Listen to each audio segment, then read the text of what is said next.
Welcome to the show, everybody. How's everybody doing today? Kind of a crazy afternoon for me. Apparently, Verizon doesn't work. So one of my phones is inoperable today. But the good news is I have a Patriot mobile phone and it works. So it's a good time to plug them. So if you want to switch to Patriot Mobile, I do have a promo code USA Vets for a free month of service. But today, I have a special guest. He was lined up through some friends that I have, and I'm really looking forward to it. He's very well spoken, and he has a huge YouTube channel. If you haven't checked him out, please do. He's just fairly new here on X, building his account here on X, but his YouTube channel is massive. He has over 100,000 subscribers, and just really fantastic speaker, and I think you guys will like him. So without further ado, welcome to the stage, Michael Wan. How you doing today, Hi, sir? Justin. Hi, Justin. How are you doing, sir? I'm good. Yeah, just working through the Verizon outage over here. Apparently, I'm in a heavily hit area, but I didn't realize it until you said you couldn't get hold of it today. But how are you doing out there? Yeah, it's an honor to be on your show, Jay, and I'm doing good. I think American politics-wise, we're happy. I think President Trump is really rocking and rolling. But right now in South Korea, the situation is pretty dire. So it's like the opposite flip of, the opposite side of the coin. And right now, I think the South Korean conservatives, all they want is some help from President Trump. I think they really want America to intervene. Every single conservative that I talk with, and they all want some kind of intervention by the United States at this point, because I mean it's all about voter fraud issues. I mean, if they If the far left, if they take over the election system, there's no way for the conservative or the right wing party to win. There's no option right now at this point. Yeah, and I just want to welcome Madeline to the stage too. Madeline, my co-host, the prettiest person on the stage here today. Welcome to the stage, Madeline. I appreciate you coming in here. Hi, Jay. Thanks for having me. Hi, Michael. Nice to meet you. Hi, Madeline. Nice to meet you too. Yeah, she's Madeline and I. We became friends through X Spaces, and we also are regulars on Angela Bel Camino's show. Hmm. She's really knowledgeable and doesn't agree with me on everything, but she is very smart and knows some things a lot better than I do. And so Hmm. I'm just happy to have her here today too with me. Hmm. Great, great. That's great. So, kind of set the stage for us here, for my followers, for Madeline's followers here on X. Kind of set the stage. A little bit about your background. Talk about your media ties, and then how you kind of got started in all this, and then the American politics piece. Yeah, so I was born in Seoul, South Korea, and I lived in Baltimore, Maryland between 4 to 8 years old. And then I went back to South Korea and then graduated high school, came back.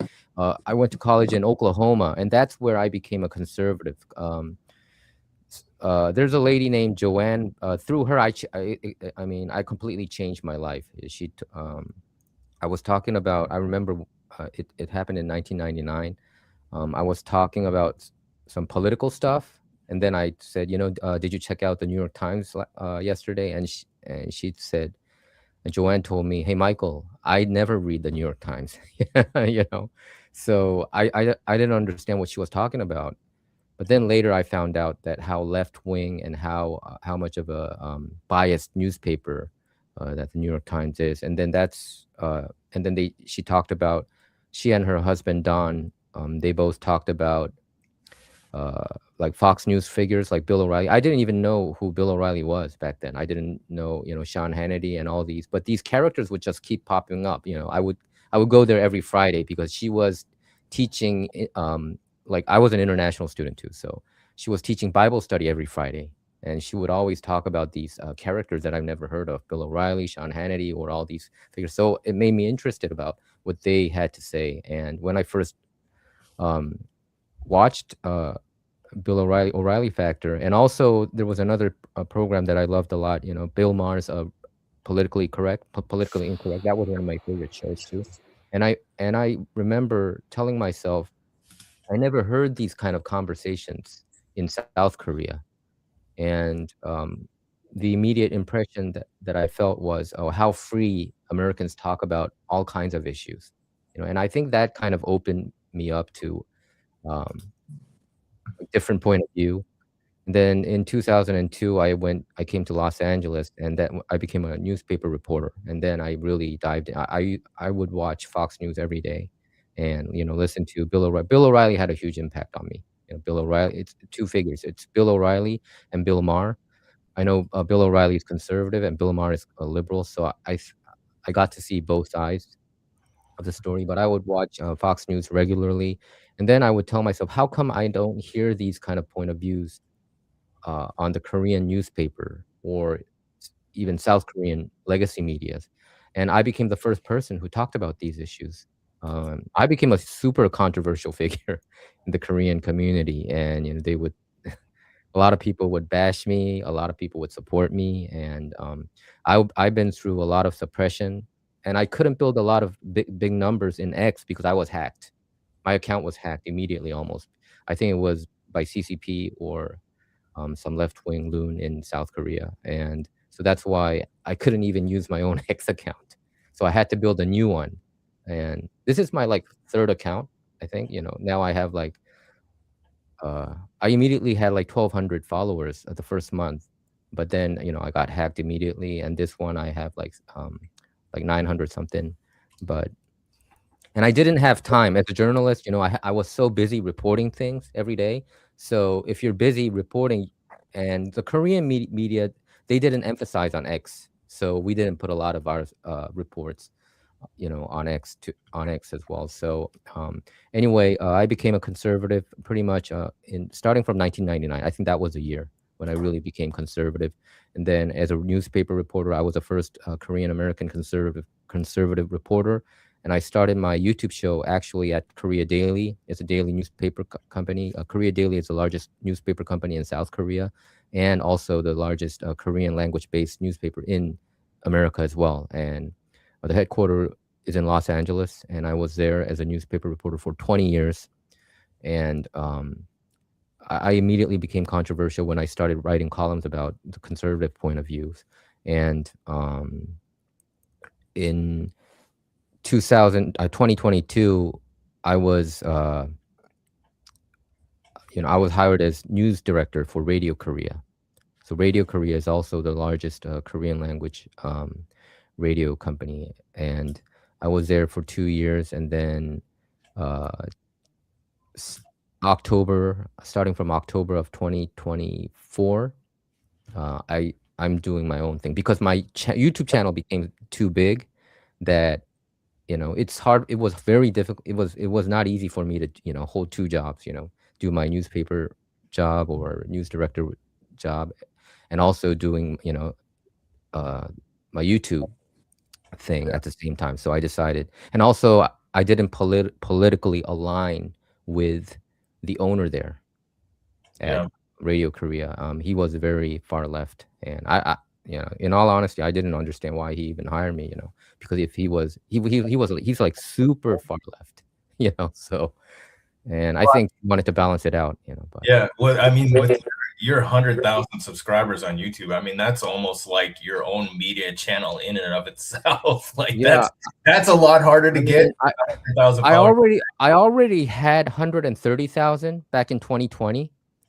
At Korea Daily, I made a program called Michael Wan's Op-Ed, and I had an English show and a Korean show. I started off with my Korean show, and it really quickly, it really built really fast. So if you see all the Korean influencers in South Korea who has like almost 1 million subscribers, many of them said they woke up because of me.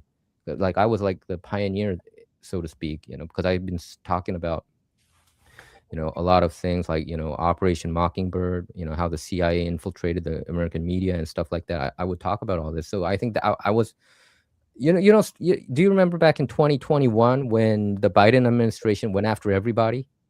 Yeah. And suppressed. So I was heavily suppressed. So I left my company. I started my own YouTube channel in 2021 because it was generating a lot of money. I generated like almost $500,000 for my previous company, Korea Daily. So I felt like, hey, I think I can do this by myself.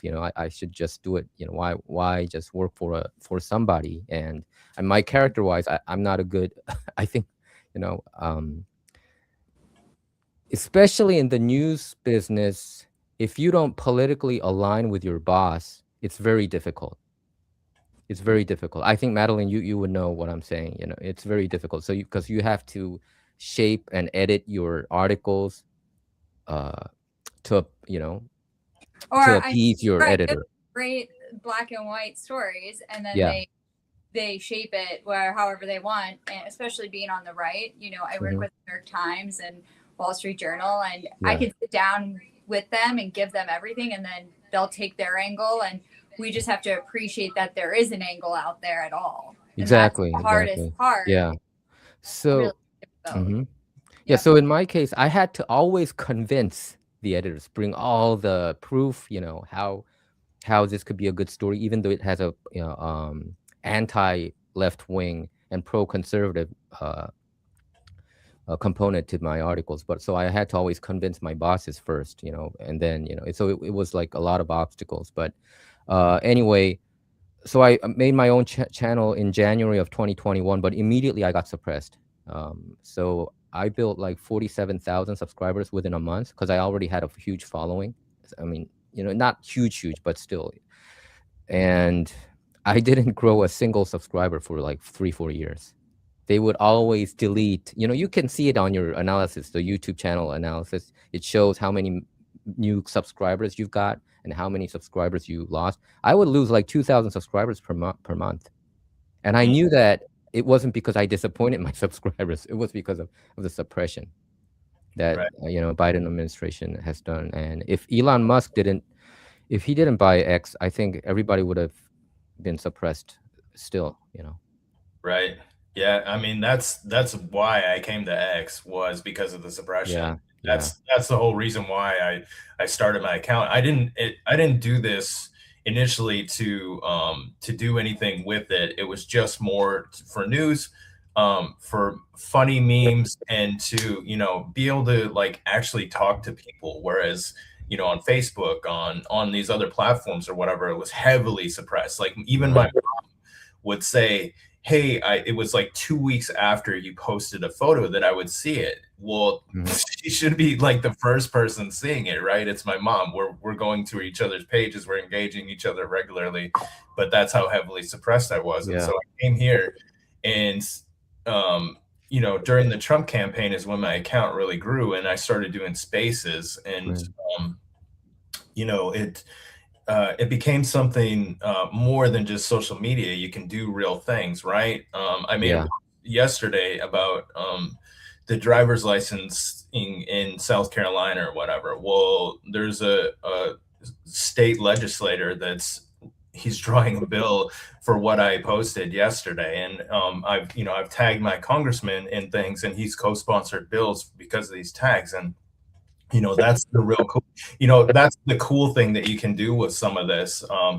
And I appreciate Elon Musk, for doing that, because I don't think there's any other place that I would have been able to do that. And, as far as like YouTube though, X has a problem with bots, and YouTube, I think you have more authentic followers when you have an account with 100,000 subscribers, that they're real people watching you. Whereas X will get a lot of bots, following our account or whatever. And so when you lose stuff, it's because they're doing bots purges, and we'll see it, especially when you get up to like my level account, like it'll go up, it'll go down, it'll go up, it'll go down. And so they're getting rid of accounts that they view as inauthentic. So Well, I saw the best thing to do in no numbers and how you would tell when things were suppressed is, I believe that's why email newsletters became such a hit, because people who would go out and, you would create your YouTube video,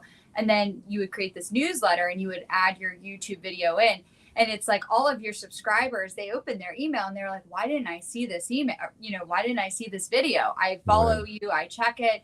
And so I really think that's when the email newsletter became such a hit in the last couple of years, because it's really been a roundup of all the content that has been suppressed, and people open their emails, and emails are not as suppressed as these are.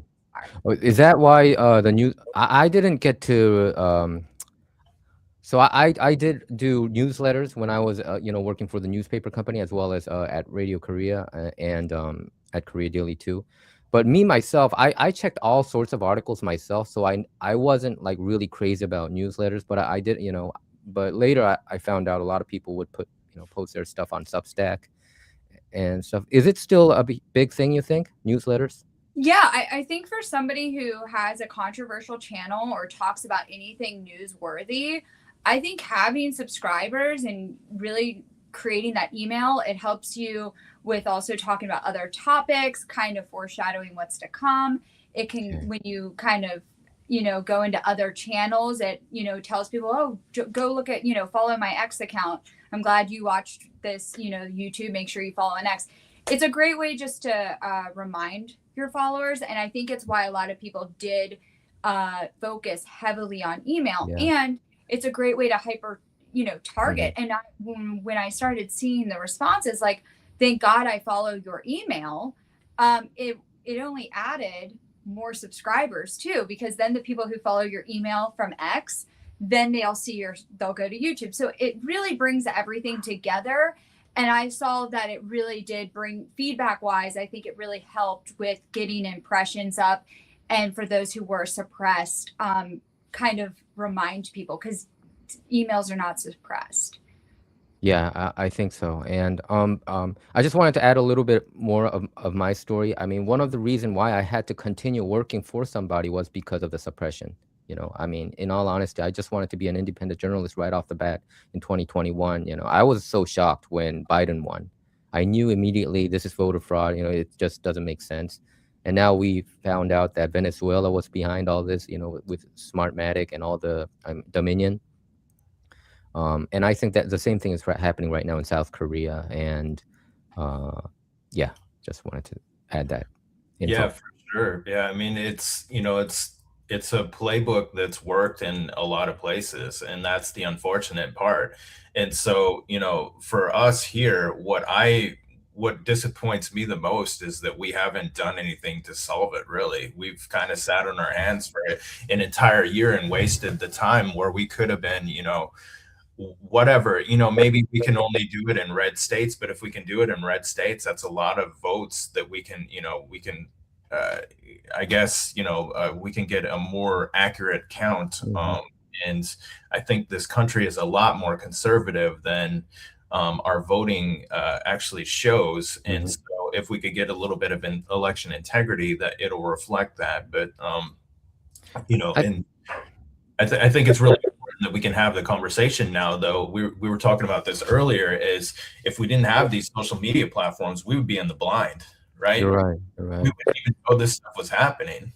I mean, what is Pam Bondi doing? I just don't understand it. I mean, I'm just tired of it. I mean, Pam Bondi has been a huge disappointment. A huge disappointment. You're talking to the queen of calling out Pam Bondi. James Comer, Oversight Committee, I said this last night, he's having to work twice as hard to bring everyone before the House, because at the end of the day, Pam Bondi won't do anything. She's sitting on referrals and investigations. And I think, I know Massey, Comer, all these people are coming out and just saying, this is not working. She's not doing anything. Where is Pam Bondi? Now it's not just the American taxpayer and voter. It is now the people that are a part of the Trump cabinet and a part of the Trump administration and the House. I mean, this is not our first rodeo. We went through this before with Jeff Sessions. Because of Jeff Sessions, Trump had to go through the Mueller investigation. And then after Jeff Sessions, it was Bill Barr. And Bill Barr, to me, seems like he's a deep stater himself, too, with his dad, Donald Barr. He's the one who hired Jeffrey Epstein to the high school when he doesn't even have a college degree. I just don't understand it. And this time we thought that I wanted Matt Gaetz to be there. I really did. But I think he was trapped somehow. I don't know the exact. I mean, I did hear about a lot of stories behind the scenes regarding Matt Gaetz. But anyway, he decided not to be the AG. And yesterday on my show, I said personally I want Trey Gowdy, and coincidentally, a lot of people said the same thing today on X. But Matt Gaetz came out and he said that Trey Gowdy would be a disaster. I don't understand it. Yeah, I mean, to be honest with you, I mean, I think Trey Gowdy's kind of a blowhard, but the thing is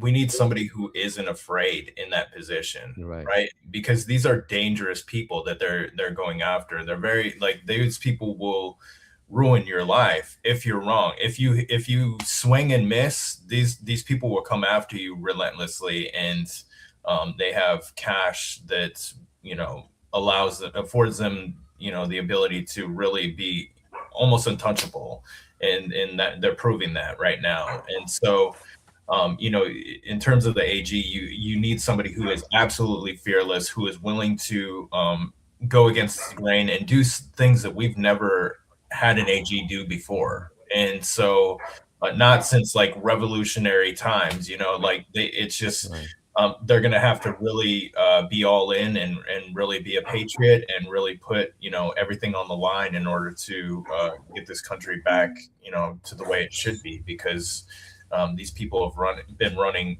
far too long with zero scrutiny. I mean, we need somebody like Trump at the AG position, and it seems like there's just a Bill Clinton, he's just saying "F you" to Congress when they subpoenaed him. I mean, isn't he supposed to go to jail? I mean, in a just world, he absolutely would, and they would raid their compound, and they're basically saying like you said, F you, and come after us, and they're really, they're showing how untouchable they are by, just saying, we don't care what you have to say. I mean, hell, Hunter Biden ignored his subpoena, Right. like but our side always go to jail. Steve Bannon went to jail. Peter Navarro went to jail.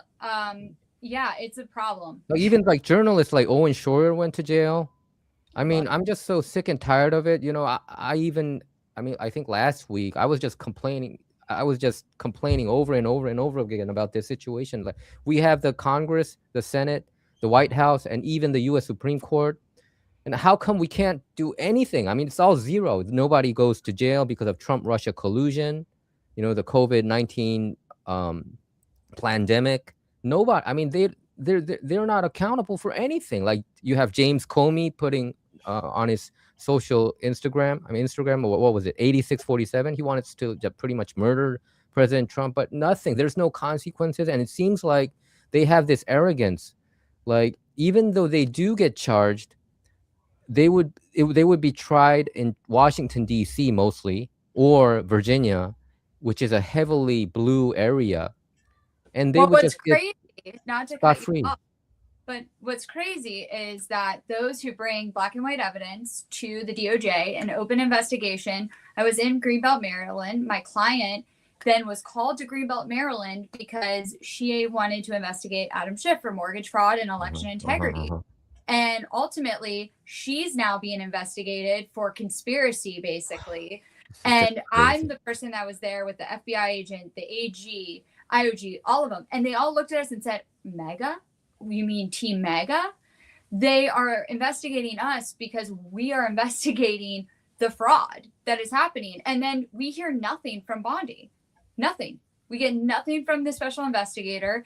And it's just really sad at the end of the day, because now anybody that does want to speak up is then looking at charges themselves. And basically, we think it was a fear tactic. Obviously, I went up and said, I'm still going to share the referral. I'm still going to, go to the media. And we did we stopped at Fox, CNN, everywhere that night after we were in Greenbelt. But it's so really sad, because ultimately, those who are going after the crimes, what you're saying, are now being investigated. The Democrats are making list of rearrest.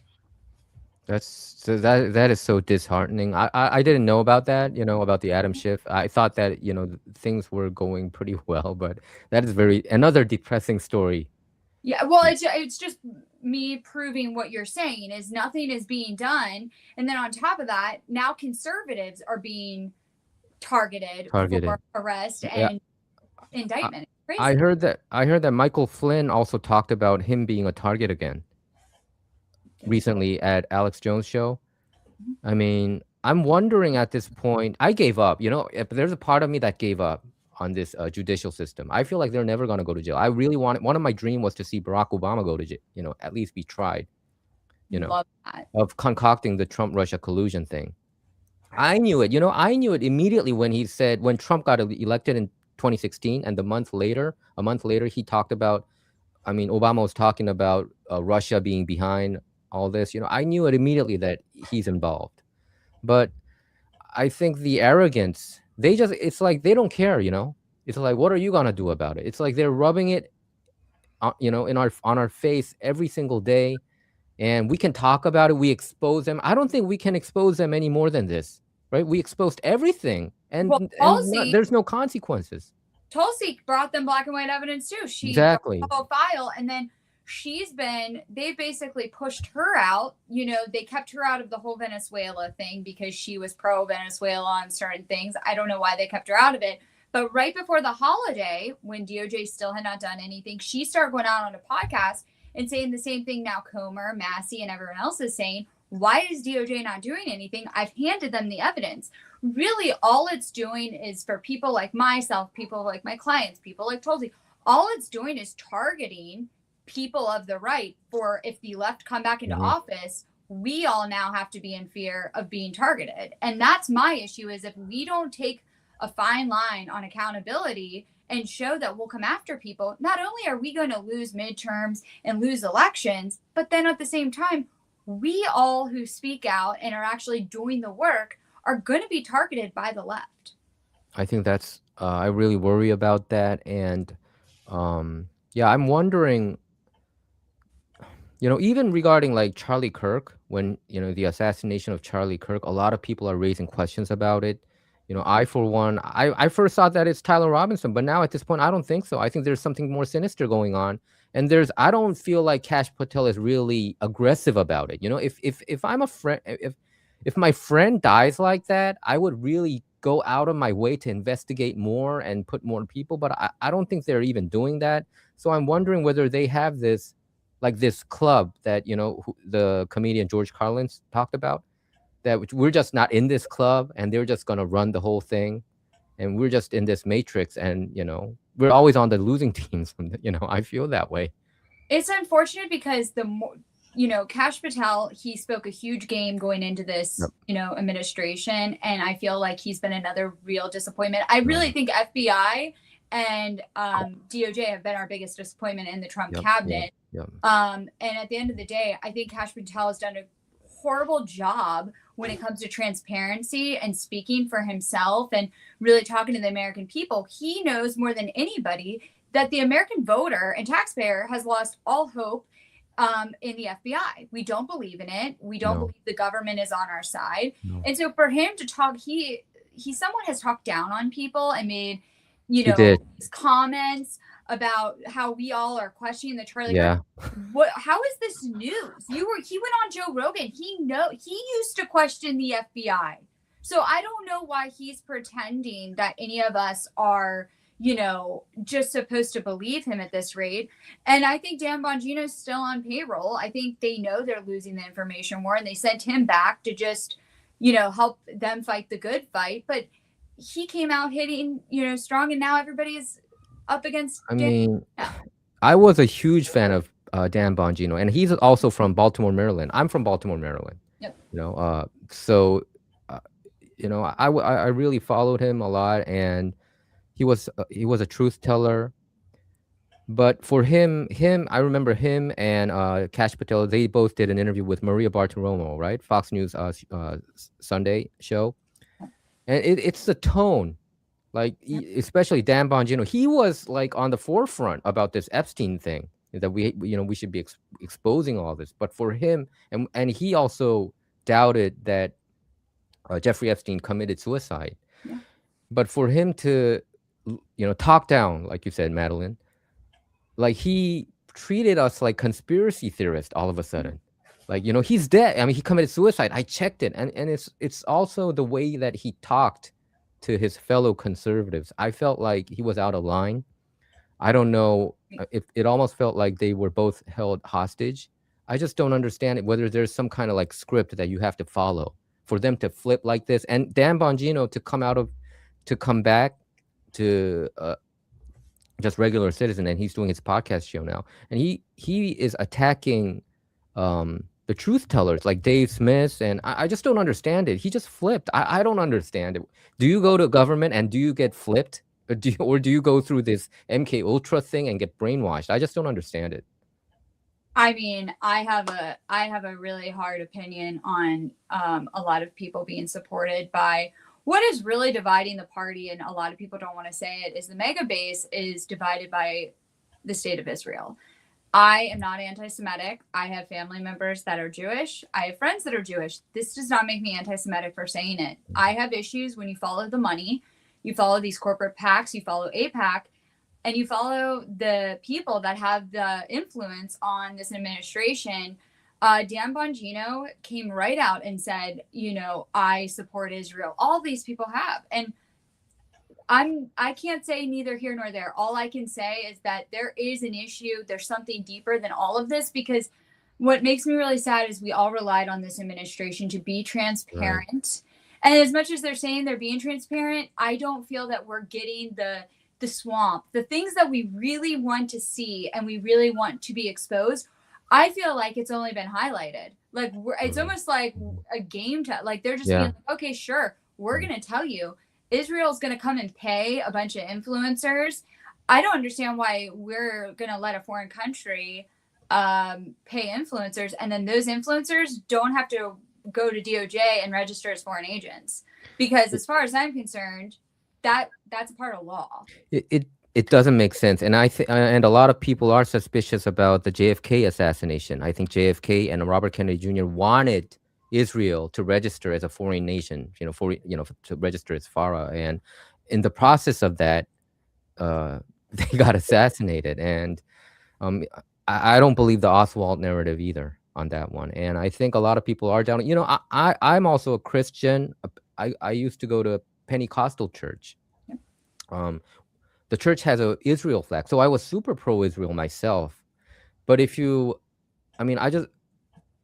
really study about the Israel influence on America, the Israel lobby, even the book, I think probably they do a lot of positive things too, but you get to see a lot of negative side of Israel. And as a Christian, I think we can support Israel as a nation, but it doesn't mean that Benjamin Netanyahu and the government is holy. The government is not holy. What's different to me, like, I don't have an issue with the state of Israel. I don't have an issue with Jewish communities, right? I don't. I live in Los Angeles, where I live 5 minutes from 3rd Street and 6th Street in Los Angeles. You have a huge Orthodox community, and I have synagogue right there. I'm right by Beverly Hills. I have no issue with Jewish people. And that's the problem, though, is if I speak out and say anything like, why is this allowed? Because the truth is if we allow China, the CCP, to come in and pay influencers, the Conservative Party would be going insane. You're right. So they would, but I don't understand what the difference is. I think at this point, Ben Shapiro might be a Mossad agent. Personally, I was never a fan of his, and he's make Israel great again. He's a Israel firster, and I think you should be MAGA. I thought it was a MAGA movement. He was actually very against President Trump. I used to listen to his radio show, not him. He used to, Madeline, you live in Los Angeles, so I live in Los Angeles too. So he had a radio show here with Jennifer Horn and some other radio hosts. So it was like 3-4 members, and he would always attack President Trump, during the 2016 election cycle. So I was not a huge fan of Ben Shapiro. Still am not. And I believe, so I think Candace Owens became like a huge controversial figure at this point. I watch her show every day. I do, because I get to know a lot of things that other people are not, are not telling us. And especially, she has a personal angle, right? She used to work for Turning Point USA, and she did work for PragerU, all these Jewish media, famous Jewish media companies. So I think she has some insights there. And all the questions that she raised, I think it makes sense, doesn't it? Does it not? Well, Carlson confirmed. She was the one that came out about the Egyptian planes. And Tucker Carlson, pretty respected as a journalist as well. He was number one. And so, I think it's a real shame what they've done to Candace Owens and to other voices in the conservative media. I think the fact that we have media trying to tell us how we can speak and what we can speak on in the story, that is not what the right was about. We've been suppressed enough. Why are we suppressing ourselves? Why are we suppressing each other? Exactly. That's crazy to me. And I think Candace Owens is asking questions that people don't. The truth is sometimes when you ask questions, it hurts, because the truth is in the question. Why should we be afraid to ask questions? That's the biggest thing. I don't understand that. Yeah, they're even attacking Megyn Kelly now. Ben Shapiro shouldn't have done that at AmFest, and going after Megyn Kelly. And Megyn Kelly was playing pretty fair in my view. And I think that should be a wake-up call. Like, it's not just Candace Owens. They're attacking Megyn Kelly. They're attacking Tucker. They're going to continue to attack everybody until everybody is either on their side in their agenda.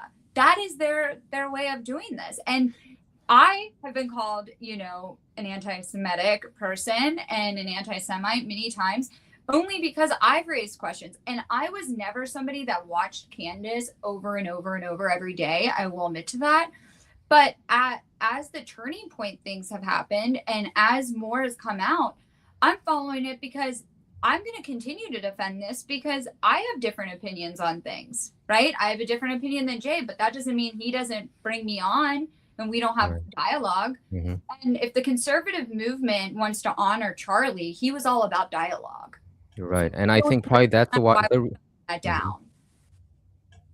Probably that's the reason why they assassinated him, because he started doubting about the Israel influence. He talked about USS Liberty, right? He talked about, I mean, even the text, we thought that, so I wasn't a huge fan of Candace too, because Candace left the MAGA train. You know that, right? Candace, I think in March, after, what was it? After attacking Israel, something came up, and I think she decided, she said on her show that she's embarrassed that she told her viewers to vote for Trump.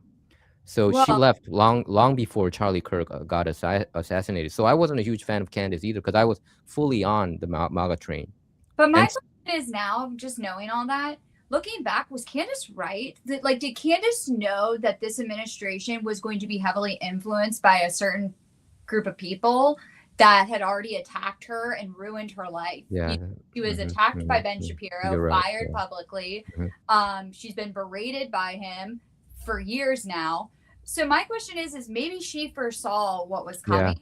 Yeah. And I don't blame her, because a lot of the mega movement, she just doesn't realize it, but a lot of that movement followed everything Trump said religiously. That is true. I worked with Trump campaign. I love Trump. It's hard because you're stuck like in between what you believe and what is. You're right. I think in Candace's case, so I did tell myself I didn't understand why she would leave Christianity. I mean, like Protestant Christian to Catholic. That was also difficult for me, because I was raised Catholic, and then I converted to Christianity. So for me, so she went the opposite road. So I didn't understand it, but now I fully understand. It's the Israel angle. Now I completely understand it, and I do understand why she even went out of her way to say, I feel embarrassed to ever endorse Trump, because I think it's also her personal story, how she was personally attacked by Ben Shapiro and all the Jewish community, is pro-Israel Jewish community. And I think this became a huge thing. And Candace Owens, because of that, and because a lot of people did agree with what she said, she became the #1 podcaster in the world, I think, right? So I think a lot of people are on her side at this point, not because they're necessarily anti-Israel. I have a lot of Jewish friends too myself, and I'm in the big picture, I'm pro-Israel. I'm not going to be on Hamas's side, but it doesn't mean that Israel is always holier than thou. The government is not holier than thou. I think they do a lot of fishy things. I think, blackmailing, I don't know personally, but I think there's a lot of reports that I've read about it, and I think Candace has been on the forefront at this point with Tucker Carlson. They both won Anti-Semite of the Year back-to-back, so I think that really says something too. Yeah. Me and Jay have talked about this before. I think at the end of the day, until the party wants to come together and realize we have to work together, or until everybody wants to stop taking money from like Adelson's and everyone else, then we're going to be in this spot where you're going to divide the voter. And me and Jay have also said you have to listen to Candace, and you have to look at all of these people that follow her, because these are at the end of the day, a lot of these people are not Democrats that subscribe to Candace Owens. You're right. They are independents, but more right-leaning. And so if you attack Candace Owens, you are attacking a huge group of people, and you are going to push that voter away from what we need in the midterms and these upcoming elections. Yeah, my issue with Candace was this, because she is so focused on the Israel issue that she's not seeing all the great stuff that President Trump has been doing, sealing the border on the southern and northern side, and, attacking fentanyl coming to the States. He's doing many, many things. The tariffs, we're getting a lot of revenues because of that. I mean, so many great things has happened since Trump came in. But if you watch Candace Owens' show, it's all negative all the way through. That is one objection I have regarding Candace, but her report is excellent. I do think Brigitte Macron is a guy, by the way. I would love to get your take on it, since you brought up tariffs and, with everything going on in Venezuela, we're talking about Israel now and whatnot. I would love to get your take on BRICS, and if you think this all, in my opinion, there's BRICS has been a huge part of this whole administration, and all of these things we're seeing from Venezuela to Greenland. You know, I think we're really trying to weaken China and Russia and obviously Iran. They all go together. And so I'd love to get your opinion on that. Yeah, I think that's what it's about. I think it's about being anti-CCP. I wouldn't say anti-China. The people there are nice, but it's the government, the oppression that they do to Christians, not just Christians, the Falun Gongs. You know, it's horrendous with organ harvesting going on. People just disappear. I heard that people just disappear. Like if you see a neighbor and one day you would just not see that neighbor. You know, that's how controlled that nation is. And I think Venezuela, if you look at their export of oil, 80% of their oil go to China, CCP. Yeah. So they're buying these and they were using the yen. They were not using dollars. So that was strengthening, you know, the Chinese. They're challenging the petrodollar system as well. So I think President Trump sees this. He sees CCP as a threat, and it's not like he never talked about it. He talked about the threat of CCP, even in his books. If you look, you know, read his books, like in the 2000s, he talked about it, and his book in Crippled America, and even during the 2016 cycle. So he is keeping his promise, hitting them with tariffs, and they fought back with the rare earth minerals, right? Because rare earth, America, we were #1 in the world. But all our previous stupid presidents just allowed this to happen, and then we lost because of the environmental rules and all that stuff. You know, a lot of the rare earth actually happened here, Madeline and Jay, in California. But now we lost all of it into China, and Trump wants to get it all back. And I think we had to go through this rough patch. You know, I think they do have the edge on the rare earth issue, China. But Trump is trying to bring down the power of CCP. It's obvious. Getting by arresting Maduro, and then Trump said, we're going to run the country, run the oil business there. And I think with that in itself, you block the revenue stream. Yeah. That goes from Venezuela to China, CCP, and also Iran too. Iran they're #3, I think, by oil reserve ranking. Venezuela is #1, and I understand that Iran is #3, and I think Trump is also blocking that as well.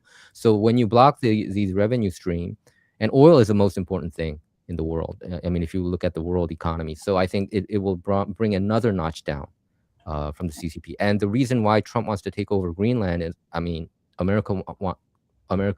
He believed that America should have more control on Greenland is because of the rare earth, and also against Russia as well. So he's playing this 5D chess. Yeah. So this is something that Candace doesn't know, I think, you know? Yeah. So I was just curious because when, you know, I agree the drug boats, and as much as I come out and say things against Trump, it's only because a lot of the base doesn't want to talk about certain things, and we need to hide them, especially being on the ground and working with certain candidates and whatnot. But then at the same time, I'm really proud of what Trump's done. I'm really proud. Middle America has been hit hard with manufacturing. We've got to start manufacturing in America again. The first way is to bring jobs back, create jobs, bring businesses back. But, you know, it's also a long game. And so I was really curious with BRICS because this all goes into play with that. And, you know, Bill Clinton really screwed us when it came to the trade. You're right. Trade deals and China. He really sold us up the river with that one.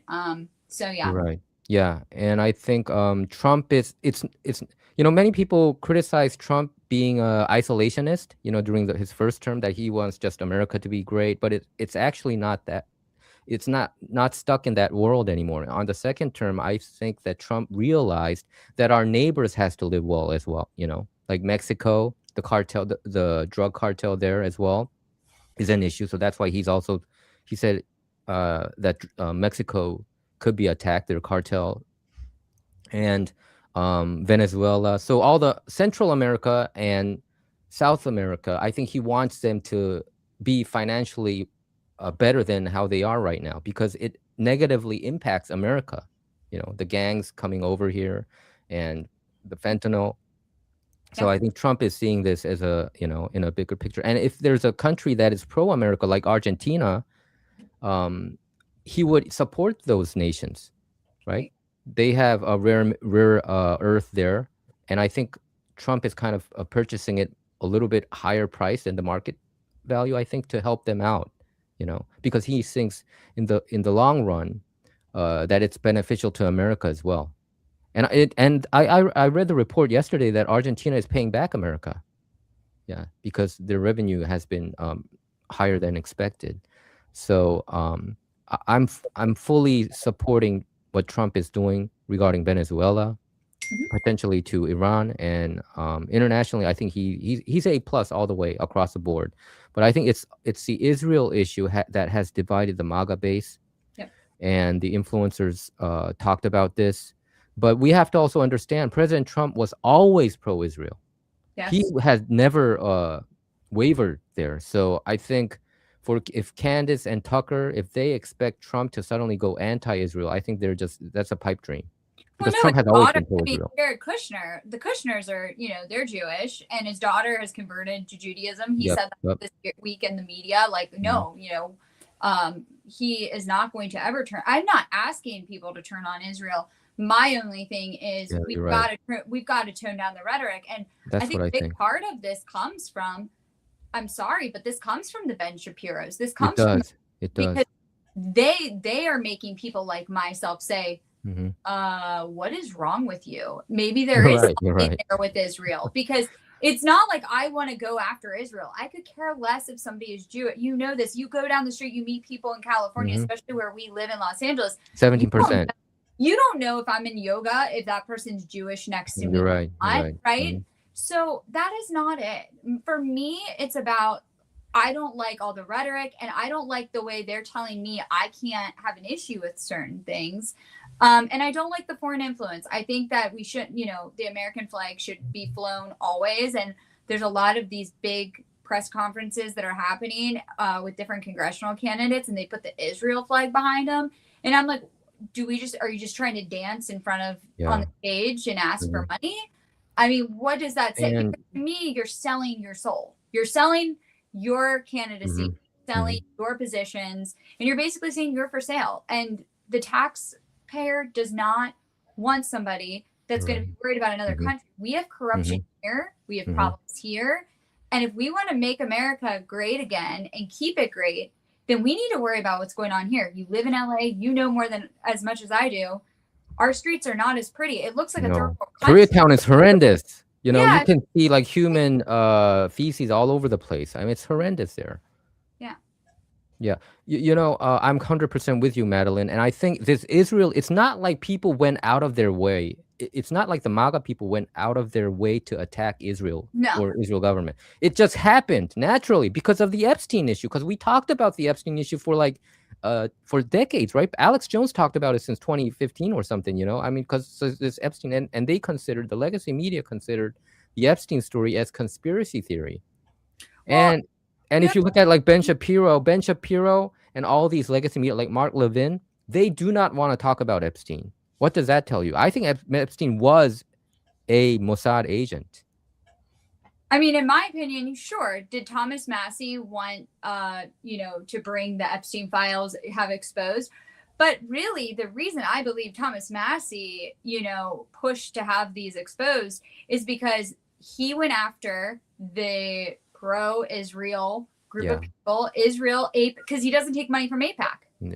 So when he didn't take money from AIPAC, they started spending like $1 million to $2 million in a quarter against him back in like June.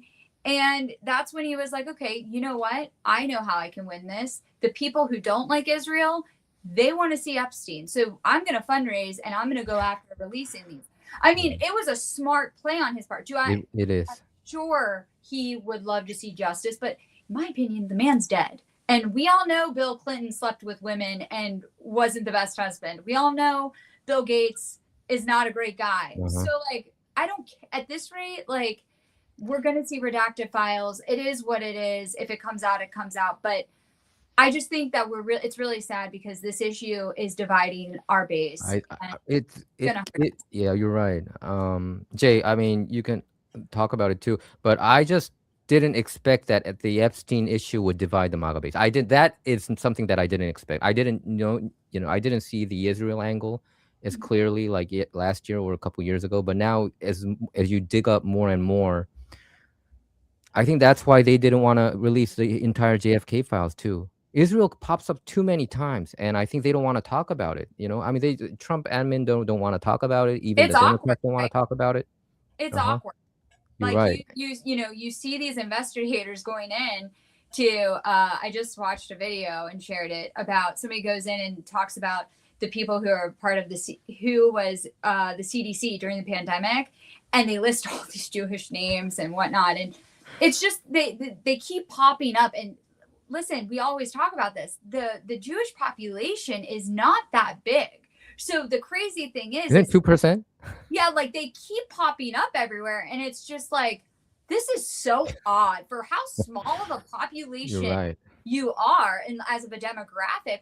Why is it that they keep popping up in all these big stories and like in the background of these huge political plays?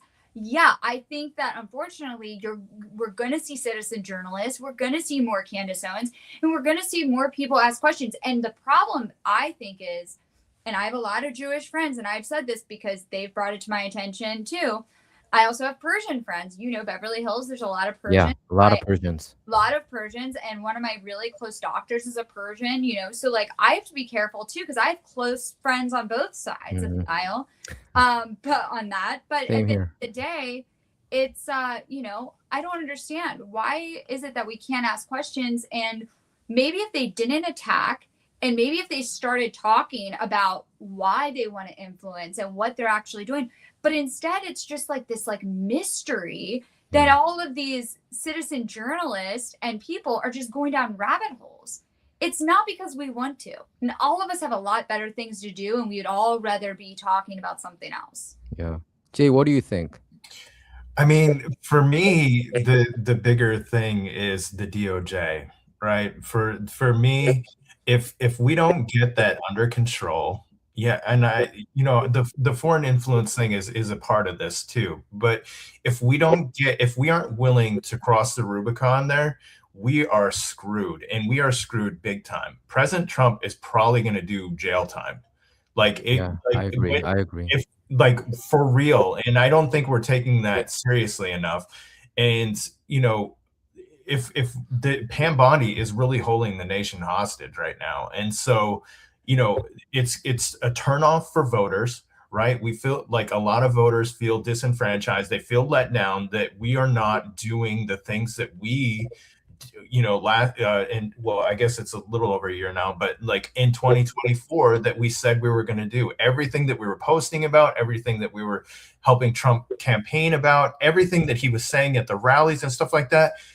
She is not doing them. And the thing is like there are people within the administration that are doing a fantastic job. Pete Hegseth is doing a fantastic job. Tom Homan is doing a fantastic job.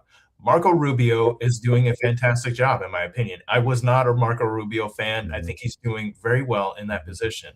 And, but the thing is like the most important one is the DOJ. AG is the most important. You're right. AG is the most important. Yeah, and it's gonna screw us in 2026. And I brought this up several times, and people get mad at me or whatever. People that are Trump connected, they get furious with me, but it's like, it's hard to look away.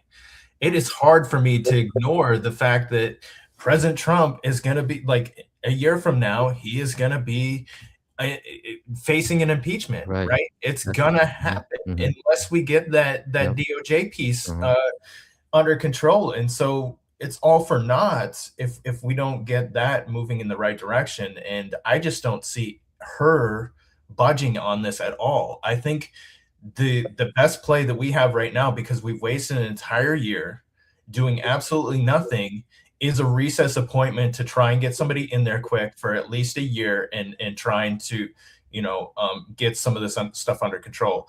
At least punish them with the process. Crossfire Hurricane, whatever. Like, there's so many things that you can talk about where they were really gonna put President Trump in jail for things that were completely fabricated. And so unless we get that under control, we are screwed big time. And so that's my concern. I don't know what I can do to motivate conservatives if that doesn't happen, to get out the vote, because a lot of them aren't going to. And we saw that in the election in past year in Georgia, during the primary. Granted, it's an off-season off-cycle election or whatever, but like the primary for that was less than 2%, Democrat and Republican, less than 2%. Remember all the get involved locally that everybody was talking about, and I became a delegate and a precinct chair or whatever. I tried to get involved or whatever, and nobody really took it seriously. They think that President Trump was going to save us and take care of everything, and they're just not being realistic about it. We need to keep the pressure on. We're not out of the weeds by any means, and this gets really bad if we lose in 2026 and 2028. It gets really bad really fast. I'm telling you, a lot of people did leave MAGA because of the Israel issue too. I mean, I'm telling you, I know friends of mine who used to be really gung-ho, like Matt Kim. He's also one of the influencers now. He's not on the MAGA train anymore because of the Israel issue. And I think it hurt us last year, like the election in Virginia, absolutely, New York, and especially Miami. Miami, for the first time in 28 years, the Democrat won the city of Miami. And 4 years ago, prior to that, I think the Republican candidate won by 69 percentage points. So it's a huge swing. We lost by 20 percentage points in Miami. Speaking of Miami, Florida governor's race is a big race, right? We have one of the candidates. Yeah, well, I was going to say Byron Donalds. One of the other candidates is Jay Fishback, right? And he's a younger 31-year-old. He was just on Tucker. He does not like Israel. Mm-hmm. He's very much Florida first. His positions are really interesting, and I see people like the quote unquote Groypers, like the Nick Groypers, group. I see the Candace Owens group seeing that. And I see a lot. He actually pulled, I saw some of his events, and I talked to people on the ground there, and they said there's a lot. He's from Florida, and he's talking about the citrus, and he's talking about bringing actual jobs. He's like, I don't care about data centers. That's just going to take jobs. It's not really going to help certain things. He's really owning in on that Florida first part. And I will say this, we are going to see 2026 is very close, and I think it will affect us, but definitely in the 2028 election, it is going to affect us. If we do not find out and we don't find a way to bring the Nick Fuentes group, the Candace Owens group in with us again, we are going to lose them, because that's what I think. That group, after Charlie Kirk died, and the New York Magazine came out and said that Nick Fuentes is the new Charlie Kirk. When there was all these different talks on who's going to take the place, a lot of the media said, and if you go look, I mean, his numbers have grown tremendously. Tucker's starting to put him on, different people are platforming him. Do I agree with anything and everything he says? Absolutely not. I'm definitely not endorsing Nick Fuentes right now.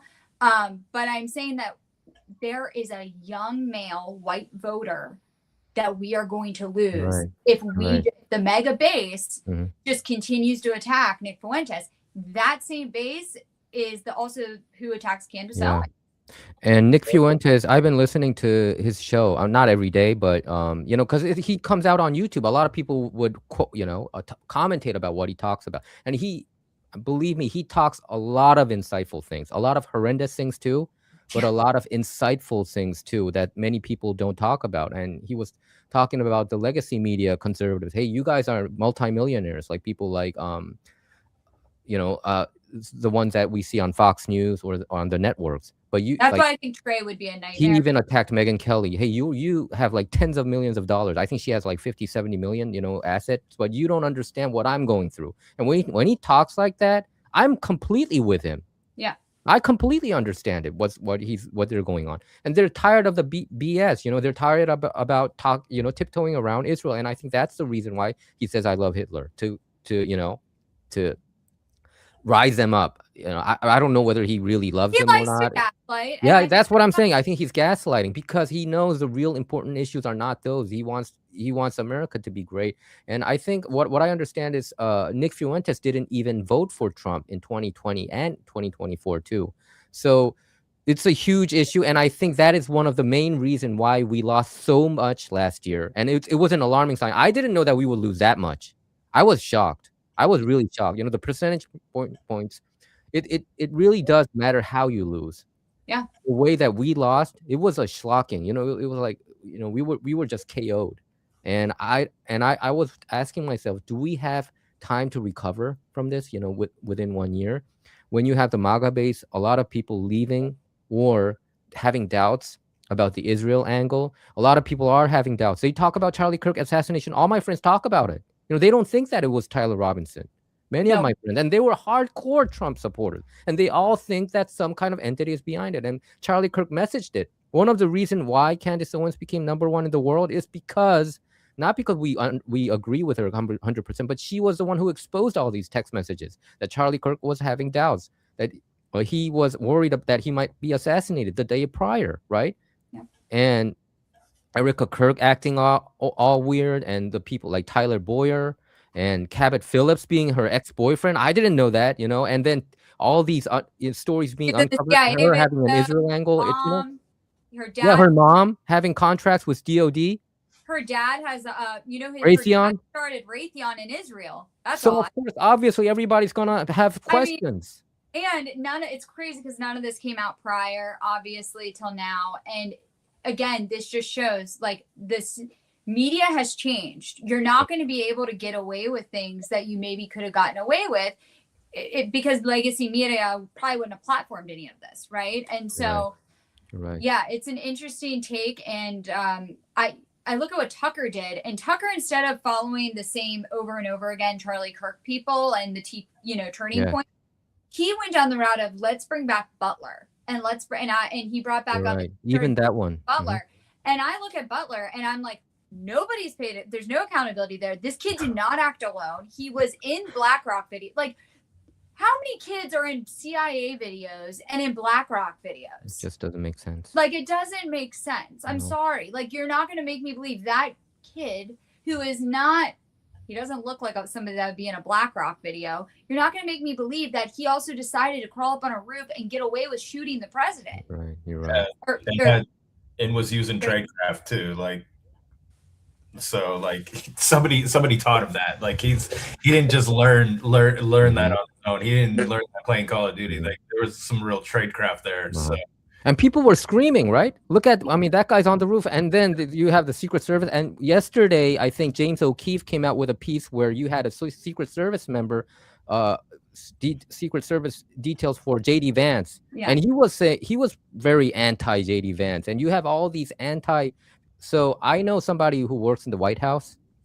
I wouldn't want to name him, but he even told me, so I had recently lunch with him, and he told me that you don't know how much the people working at the White House hates Trump. You know, I mean, you're talking about these these members who just print machines and stuff like that, print papers. So one occasion he told me about was they wanted to change the printer because it was out of order. It took a full week because that's how much they want to slow down the process of the Trump agenda. That's what I heard.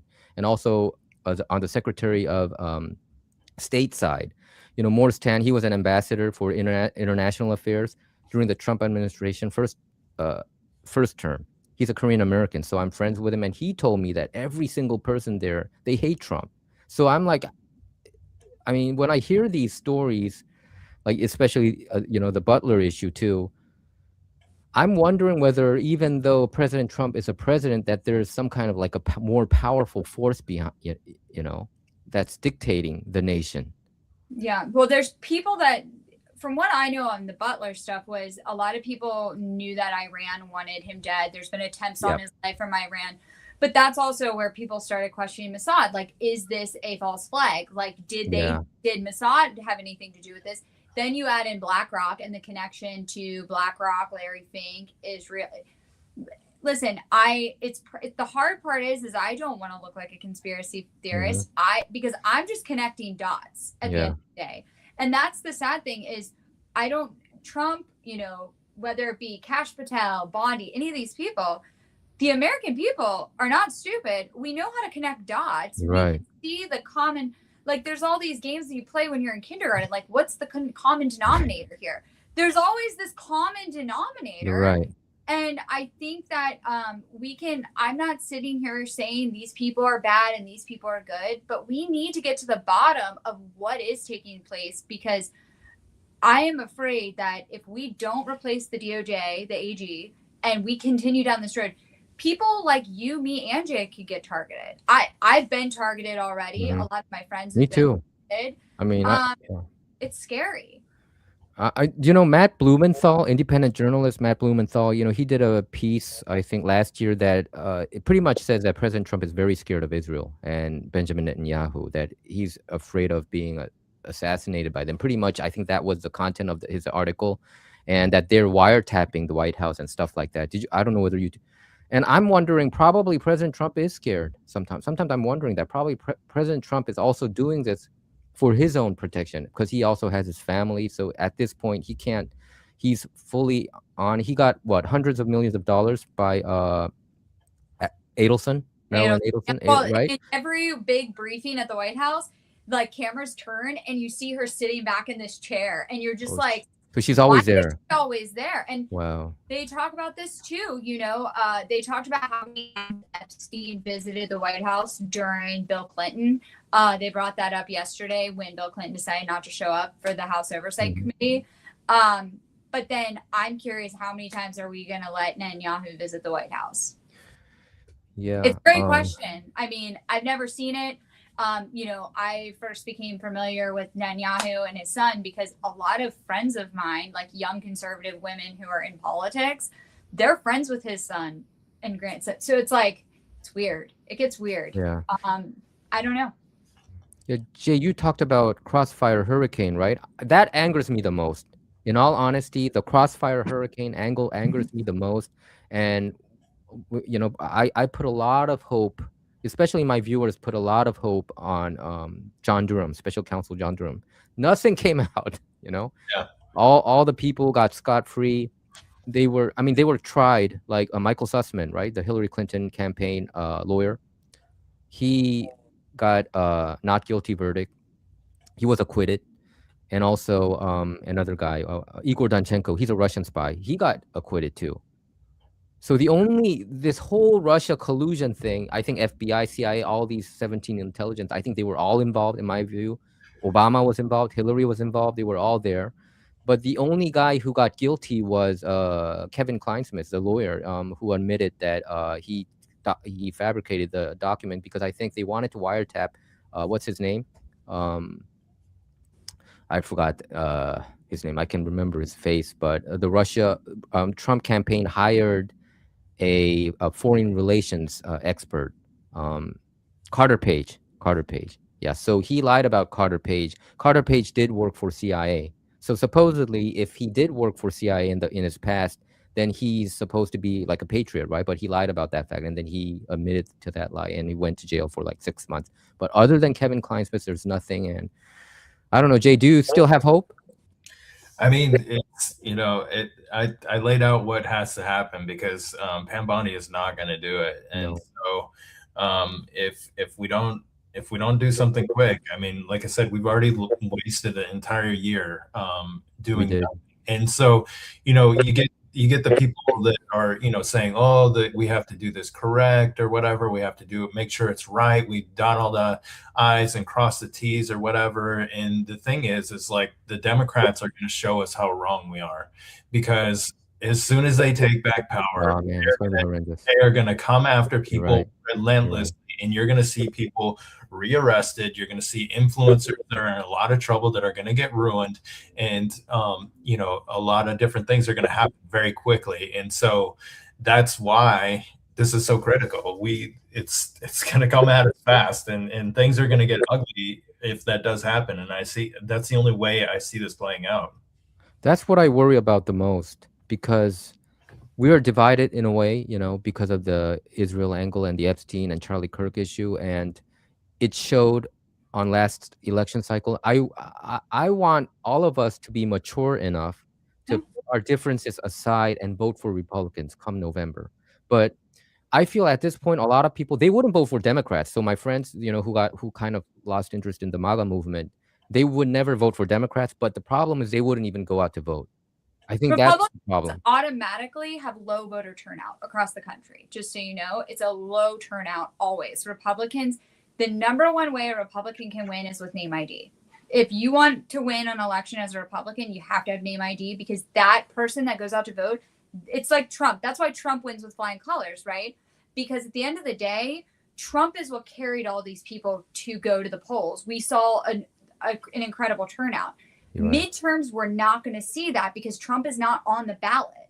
He's just not. You have to make sure, if you're a congressional candidate, it doesn't matter where you are, governor, gubernatorial race, whatever it is, you have to have name ID.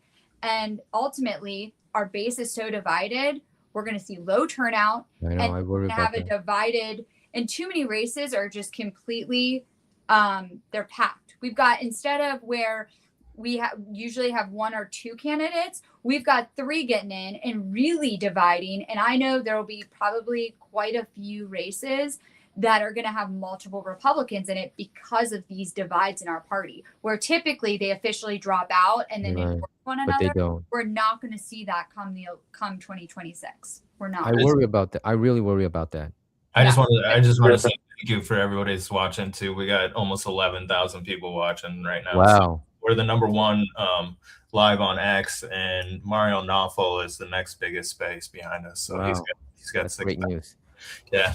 So appreciate everybody watching. Yeah. I mean, so there are people who are saying that even Candace Owens is like a psyop, trying to divide the MAGA movement, like Tucker too. And then there's some point to that, because what I think is, okay, Trump is super pro-Israel, and I think it's a given. He's not going to change course.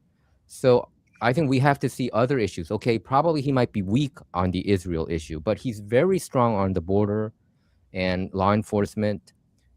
I would say like 95% of the things that he's doing is good, in my view. And Israel, even with Israel, they built up their lobby power. Like AIPAC is not registered as a FARA, right? They built up, they put so much effort on lobbying America, and you can't undo this within a year. Within like, how many months do we have left? You can't undo this. So I really wish that people can be mature enough to see that angle, that it takes time. I think it's a good thing that we have dialogue about the Israel angle, but we can't just suddenly undo everything what Israel government has done to America as well. It takes time. It takes effort. And I'm not asking for people to come out and hate. And I want to make this clear. Like, I don't want people to just come out and like hate AIPAC, hate the influencers that speak on it, hate Israel. That's not my agenda. The only thing I am is I'm going to defend certain people that have been called out and, suppressed and embarrassed and humiliated for doxxed for no reason, because they took some position after Charlie Kirk was killed, or because there's this common denominator when all these things keep happening. And I just, we talk about January 6th. Last week I had a J6er call me. He got into the hearing, and they have a rearrest. They have their rhetoric has toned up. He's like, they have a whole rearrest list already. And then today, again, who's Liz Cheney, who heads this committee, they had a J6 meeting. And again, Ray Epps, who is in the FBI, is not brought up. Why did Kash Patel not gotten to the bottom of Ray Epps? Like, if you want to talk like J6, I would have been proud of Kash Patel if he would have came out and said, I'm going to host we're going to have a press conference and let's talk about J6. Let's talk about, all he wants to say is we know that FBI infiltrated. That says nothing. There are people, Owen Schroyer is a great example. There are people on the ground that did not deserve to be arrested, put in jail, have lawyer fees. They're, a name stain for the rest of their life, whether, they were pardoned or not. It's horrible. And then we're going to just let the FBI not bring up the fact that Ray Epps is a huge issue. I think we've got some explaining to do. Why is he not being investigated? I mean, so that's the exact reason why I feel that there's some kind of like superpower force that's behind all this. Because we talked about all this. Kash Patel talked about it all the time. Wasn't he on the forefront about talking about the Jan 6 issue? And I think even the Trump-Russia collusion thing It was Kash Patel who exposed a lot of things. I interviewed him years ago at a CPAC event. So I just don't understand why once you go in, they don't take action, because we know that the left does take action. That's why a lot of Jan 6ers went to jail, right? They do. We know that they're not playing around. The next day, the next week, J6ers were round up and arrested. Like, if they weren't arrested there, when they found, these faces on the cameras, people were arrested right away. And that's crazy to me that we're not doing anything. And if Kash Patel says the FBI has been doing all these things, he has not been great. They need to hire a publicist to talk about all the positive things the FBI has done, because I don't think the FBI has really showed what they've done. Mm-hmm. And again, just like the DOJ, Pam Bondi's like, oh, there's all these indictments and investigations in the Somali, fraud. Those investigations and indictments, which Jay and I have touched on other shows together, they were already there. Somebody else had already indicted them, and it's already happened. And at the end of the day, if we don't see somebody with a name ID, with real, that has a real weight behind their name, if we don't see them investigated, them indicted, them arrested, then nothing Kash Patel or Pam Bondi does is going to matter. They fail. I mean, probably that's why Dan Bongino left, you think? I think probably he felt that there's some kind of limit and he had to be quiet about some issues, and I thought looked scared out of his mind. Go back and look at all the interviews he's done when he was in the FBI, or in this term. Mm-hmm. He looked scared out of his mind, where Dan used to talk and have all this, he would come out hitting and swinging. No, I think Dan Bongino looked scared out of his mind when he was interviewed with Kash Patel the last few months. Yeah. And then I think a part of me does not believe he's not off the payroll. A part of me truly believes that he was sent back to fight the information war. That's what many people say, right? That's what people have been saying. Well, he's come out so hard. Why does he come? Everybody, including myself, liked Bongino. I watched him all the time. A lot of people liked Bongino. So I don't understand why he came out swinging so hard. He came out swinging so hard for pro-Israel. Do you need that money? I'm confused. No,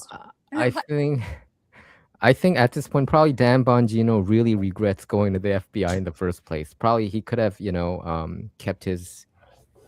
I don't know. I always had a good feeling about him, but after the Epstein thing, I think he lost a lot of supporters. I would say he lost a lot of supporters, and does I have a question? Did Pam Bondi get a lot of money from AIPAC in her career? Oh, yeah. She did. Mm-hmm. So you think there's an angle for that too? Now, yeah. Well, also you have to remember Pam Bondi was AG of Florida, and she allowed Epstein out of jail to go home or to work. Wow. So a part of me truly believes, now, I don't know if you know this, and I hope I don't get in trouble for saying this, but Ludwig was Epstein's neighbor. Howard Ludwig? So yeah. I'm not coming out in favor of Pam Bondi, but the Epstein thing was pre-Pam Bondi as agent. Yeah. But you said Howard Lutnick was her neighbor, was Epstein's neighbor? Yes. Yeah.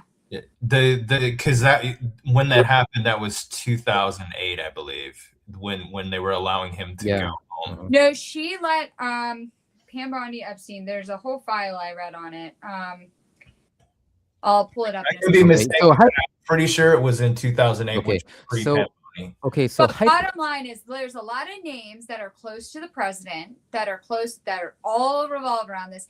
I don't think that all of them are guilty of X, Y, and Z. But even Michael Jackson came out. So, and we know that Michael Jackson and Chris Tucker doesn't mean that they were involved in the right.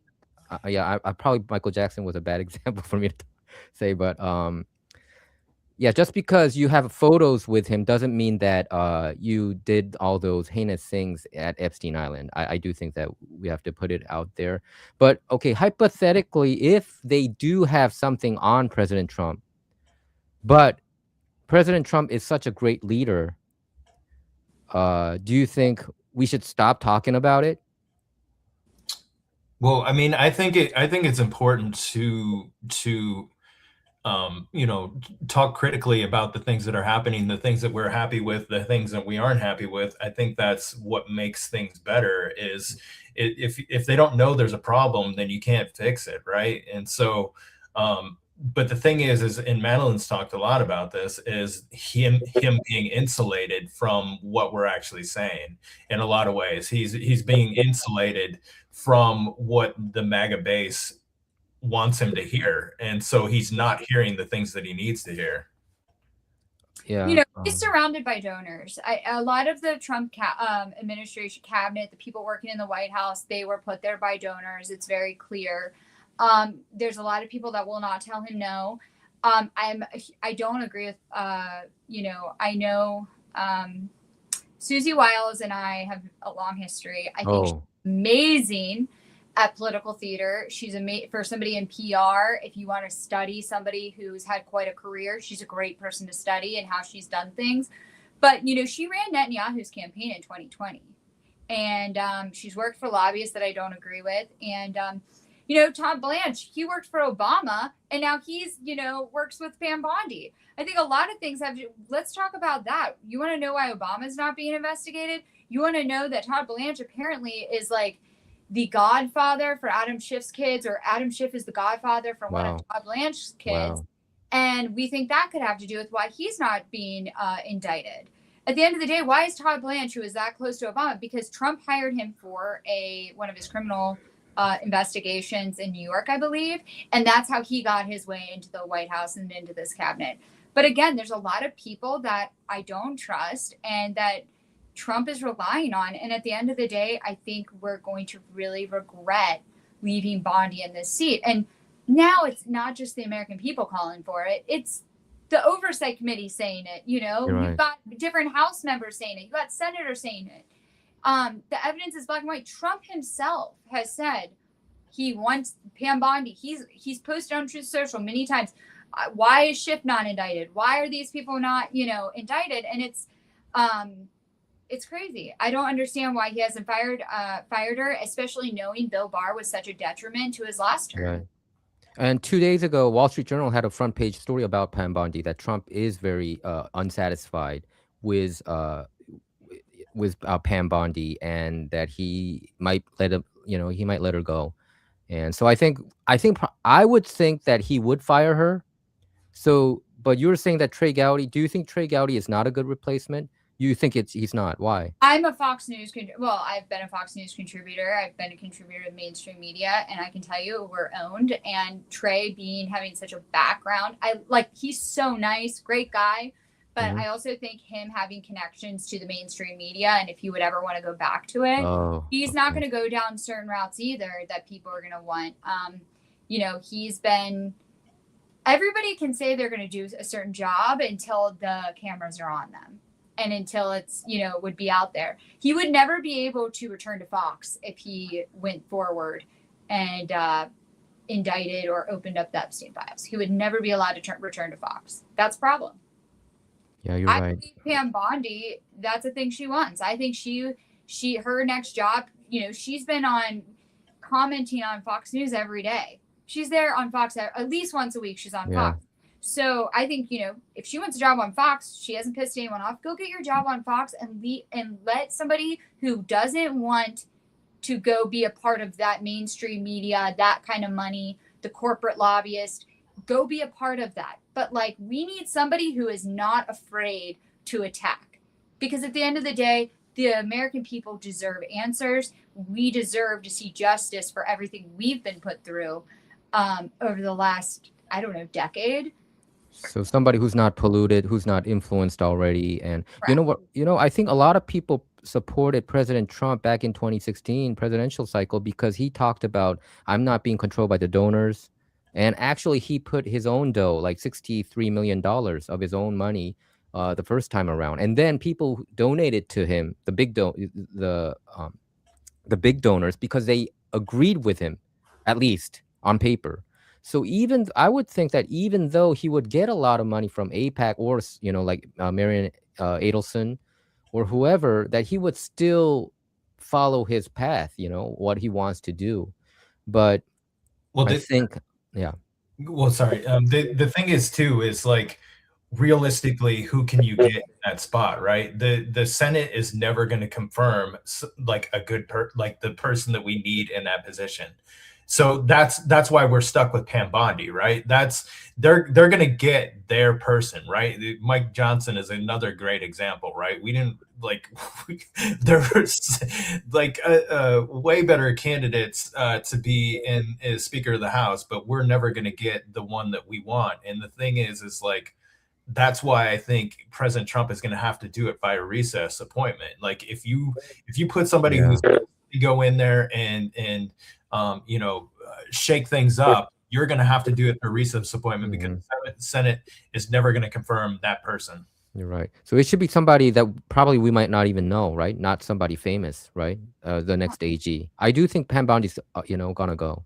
I think that's if you read the Wall Street Journal piece, I think it pretty much implies that Trump is very unhappy with her, and regarding the Butler issue and also the Crossfire hurricane. I mean, nothing has been done actually, right? Other than his policy is great, right?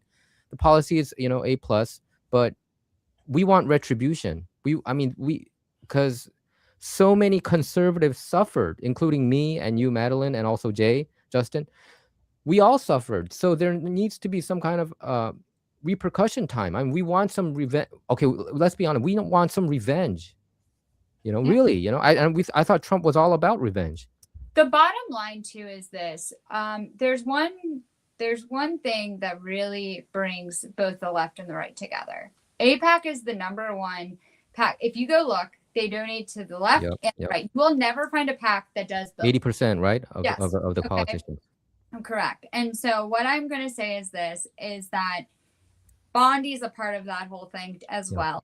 And I look at this and I say, well, maybe the question of the matter is moving into midterms. We need to ask ourselves, how can we unite? Because at the end of the day, I'm seeing both sides.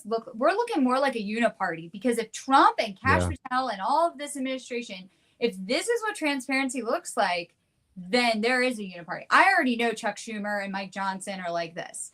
I don't care. Oh, are they? I didn't know. Yeah. Like, I know that there are certain relationships in the House that there's like this theater that people don't like each other. That is such BS. It's not true. Actually, there's more feuds within like Republicans not liking other Republicans and Democrats not liking other Democrats than there actually are where they don't like each other. You just see the sound bites of when they talk about it. And so, yeah, I think we have, if we don't get an AG in here, I think it's going to look like a uniparty. And I also think we're going to really start to push a certain group of people. It's going to look, they want to talk about, this Hitler and all this. That's crazy. But you're going to see a nationalist movement really start to form, I think, together, because you're going to see this uniparty. Everyone's going to feel like it's a uniparty.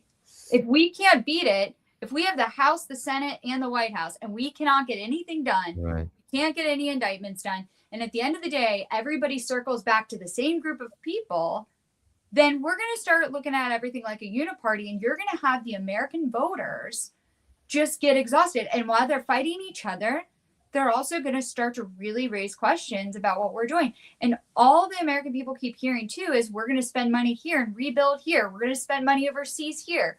Trillions of dollars have gone out to Ukraine. Why? And now if we go to the World Economic Forum, he's talking about raising $800 billion in private, sector and businesses to, sign and help give protection to Zelensky. Why would we send another $800 billion over there? JD Vance just went on Sean Ryan and said to Sean Ryan that we kind of left Taiwan in a crappy position. His words exactly, crappy position, because Taiwan now, we don't have the arms to give them if China were to invade, because we gave them all to Ukraine. And this was only a few days ago. He just flat out said that, huh? He just flat out said it. And I don't say the word crappy. That's why I say quote unquote. It was like a crappy. He said, we left Taiwan in a crappy position. And to me, I think that speaks volumes. Yeah, I mean, I think it's Jay, Justin, and Madeline, I think it's a healthy process. It's good for us to have this. We never talked about these issues. Israel issue, I never talked about it with other conservatives, right? Because we were always on the same page. But I think it's something that we discovered as we were going. And I think Charlie Kirk himself was doubting a lot of things, and Tucker too. I think Tucker, one of the reason I think he is starting to dig up this Israel angle is because he was fired by Fox News too. And I think it became personal to him. Well, they're coming after him pretty hard. They said are. They said if he went on not to allow him talk at the Turning Point events. I mean, they've really tried to blacklist Tucker. Mm-hmm. And I think so why? And that's the reason why Charlie pushed back. And I think Charlie even wanted to bring Candace back. And I think that was genuine. I think he wasn't even joking around when he, in that chat group that they had, back and forth. And I think he got so sick and tired of being controlled. And if Israel controls, AIPAC controls Turning Point USA to that extent, it's not a stretch how much control they have, probably over White House, the Senate, and I don't know. I thought even if they are, controlling, I thought they would still be on Trump's side and try to dig up these truths, but dig up all the. There's only. You think Israel doesn't want to go after the Crossfire Hurricane people, Jan 6, or all these deep state stuff? I think they are. I think to be honest, I think if you were to drain the swamp, where you would find the two parties align is in Israel, is with that money. I think there's a lot of money. And I think industrial complex alone, Israel tends to play a big role in it, I think, because of all the wars in the Middle East. And truthfully, I believe we will never see peace in the Middle East. No matter how much money we spend over there, no matter what we do, there's always going to be something that takes place in the Middle East. And, that's my position on the Middle East. There's never going to be true peace. And as long as Netanyahu's running Israel, I think he wants war.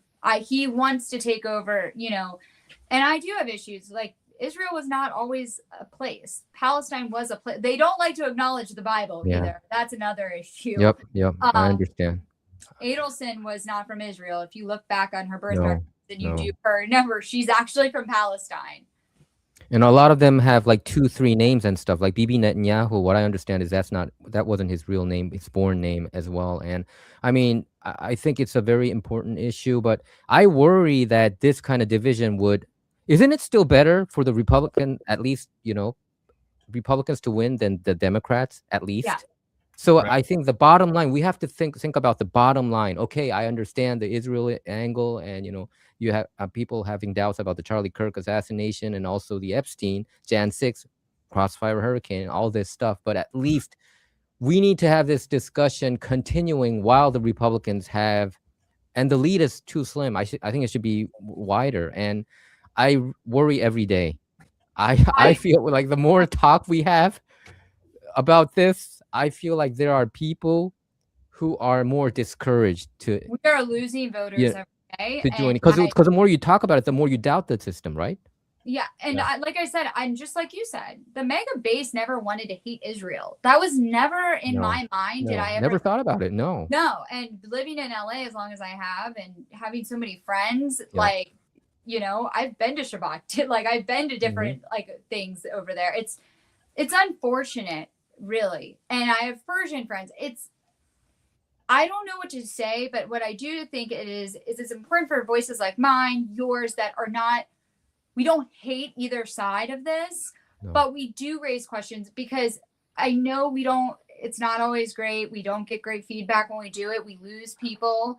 But at the end of the day, there's a lot of people who want to know the answers. Why are these people trying to suppress half of the mega base? Why do they want to suppress Tucker Carlson, Megyn Kelly, Candace Owens? I mean, like, the list is just getting longer and longer and longer. And now you're seeing these younger influencers that are like on Instagram and TikTok. I would go out, you would see big groups of us, right? And people would all know each other and hang out. Now they don't publicly hang out anymore. Because if you're not, there's a pro-Israel influencer group, and I can tell you, especially in LA, I know exactly who they are. And then there's a non-pro-Israel, or the ones that are not all on board to be, you could support all their content, but they will not support yours. Is it because of the Talmud? Mark Levin and Ben Shapiro, when you listen to because I've been listening to them a lot. I mean, not Ben Shapiro, but I did listen to Mark Levin a lot. And it seems like how dare you even doubt Israel? They have this kind of attitude about everything what Israel do is very holy. You can't even doubt it. And the impression I get is they almost look at. It's bizarre. People going over and kissing. I'm sorry. You're like, people going over somewhere and kissing a wall and telling me it's bizarre to have doubts and question a foreign country. Why? That foreign country, they have free college, for all of their, all of the people that live in Israel, you can go to college for free. Healthcare, free. Why are they a welfare state? They're pouring money into all these races. Why are they a welfare state? Why do we keep investing in them? They have health insurance, right? Yep. Every single one of them, and we pay for that. I know. Correct. We pay for that. Yes. So that angers people, of course. And if you listen to Mark Levin and Ben Shapiro, they're saying, how dare you get angry about that? So they treat us like second-class citizens. And I think that's where this anger is going. Well, and it is more of the media being bought by that, like TikTok. Certain people are wanting to suppress certain influencers and different stories. And I have an issue with that because we are supposed to be a freedom of speech party. Right. All of us have been suppressed enough. Why are we suppressing people in our own party? If that's a problem. Well, apparently, Yeah, I mean, people have a hard time separating the two things that you guys just mentioned too, right? Like, I don't want to fund another country's college fund. I don't want to fund another country's healthcare. Like, I don't want to be pouring money into that too. But the other piece is too, like, I've been to Israel. I've been to the countries surrounding Israel, and I don't want them to annihilate Israel. Israel is actually a really nice place. People are very nice. It's and the thing is the surrounding countries, Syria, like, they are not nice. But Iran is not a nice place. The places that I spent years of my life over there, like, these are very bad people. And so in terms of that, like, I want Israel to succeed over there because it's one of the only nice places over there. The other one is Kurdistan. Yeah. It's the only democratic nation in the Middle East, so to speak, right? And I think that's why many of us did. I mean, I was super pro-Israel, okay? So the church, Pentecostal churches, I think the Bible Belt are very pro-Israel. The eschatology, the end time, it goes there, and we are taught, like, you have to bless Israel to be blessed. Like what even Ted Cruz said, months ago. But now a lot of people are saying, okay, we can bless the nation Israel, and it's prophetic for the nation to disappear and come back in 2,000 years later. But it doesn't mean that the government is always acting holy, and they don't even believe in Jesus, right? I mean, in all honesty. So it's not a Christian nation. So I think many people are doubting. I think questioning Israel government I think October 7th is kind of weird. I question it. Like, Israel, for them to say that a part of me finds it odd that the Gaza, they were able to invade Israel and go through. Obviously, October 7th happened. It's extremely sad. Yeah. I just don't know if it was how did the Israeli government not know? Because I can tell you the borders are very clear in Israel. I have people on the ground that have made it very clear. Like, it would be near impossible for this to happen and the government not know. I mean, I have a really hard time believing this. I think this all leads into October 7th. It could possibly very much have been. I think the Israeli government knew about it. And I'm sorry, but I think it would, because it's so horrible and how bad it is. And we'll never know because it's not our country, and it's something that people don't want to talk about. And if that's true, that's really sad. And I don't want to say either way, but I do raise question on October 7th being actually a real thing. Yeah. And that's exactly the question that even Charlie Kirk himself raised. But, even though that might have been a plan, I do think the intention itself by the Hamas trying to attack those, innocent Jews were evil. So even though that might have been a concocted plan or like a big plan, still the evil thing was done by Hamas. So we shouldn't forget about that. And I think that part. It reminds me of January 6th. It reminds me. I think the FBI knew. The FBI knew that we were going to plan. Trump said we want peaceful protest. It was announced. And then the FBI decided to They wanted them to be aggressive, right? Correct. And so, again, I think this is happening all over. There was CIA was on the ground as well. Why was CIA, who's international, not supposed to work on the ground here? Why were they a part of J6? I think there's a lot of questions. And the problem is, as long as we have Pam Bondi and Kash Patel not doing their job, it goes back to that. It goes back okay, fine. You want me to get off Israel? I'll get off the topic of Israel. But then let me see AG Bondi do her job. Or let me see you guys actually raise questions and bring some justice. Because if not, what's going to happen is people like myself and you are going to continue going down these rabbit holes and trying to get to the bottom of it ourselves instead of the law. So Madeline, Jay, do you both think that somehow Israel is also behind all this? The Crossfire Hurricane, the Jan 6, and all the stuff that we raise questions. Are they concocting? There are people who are doubting, that they have that much influence. If they have 80% of the, of the senators and congressmen in their pocket. I mean, just a question.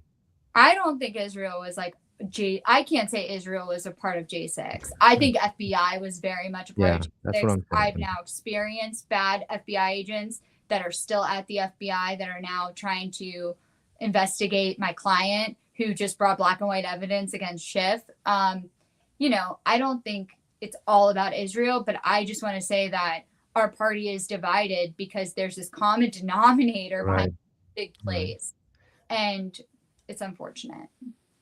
How about you, Jay? Well, I kind of have the same take that Madeline has. The one thing is I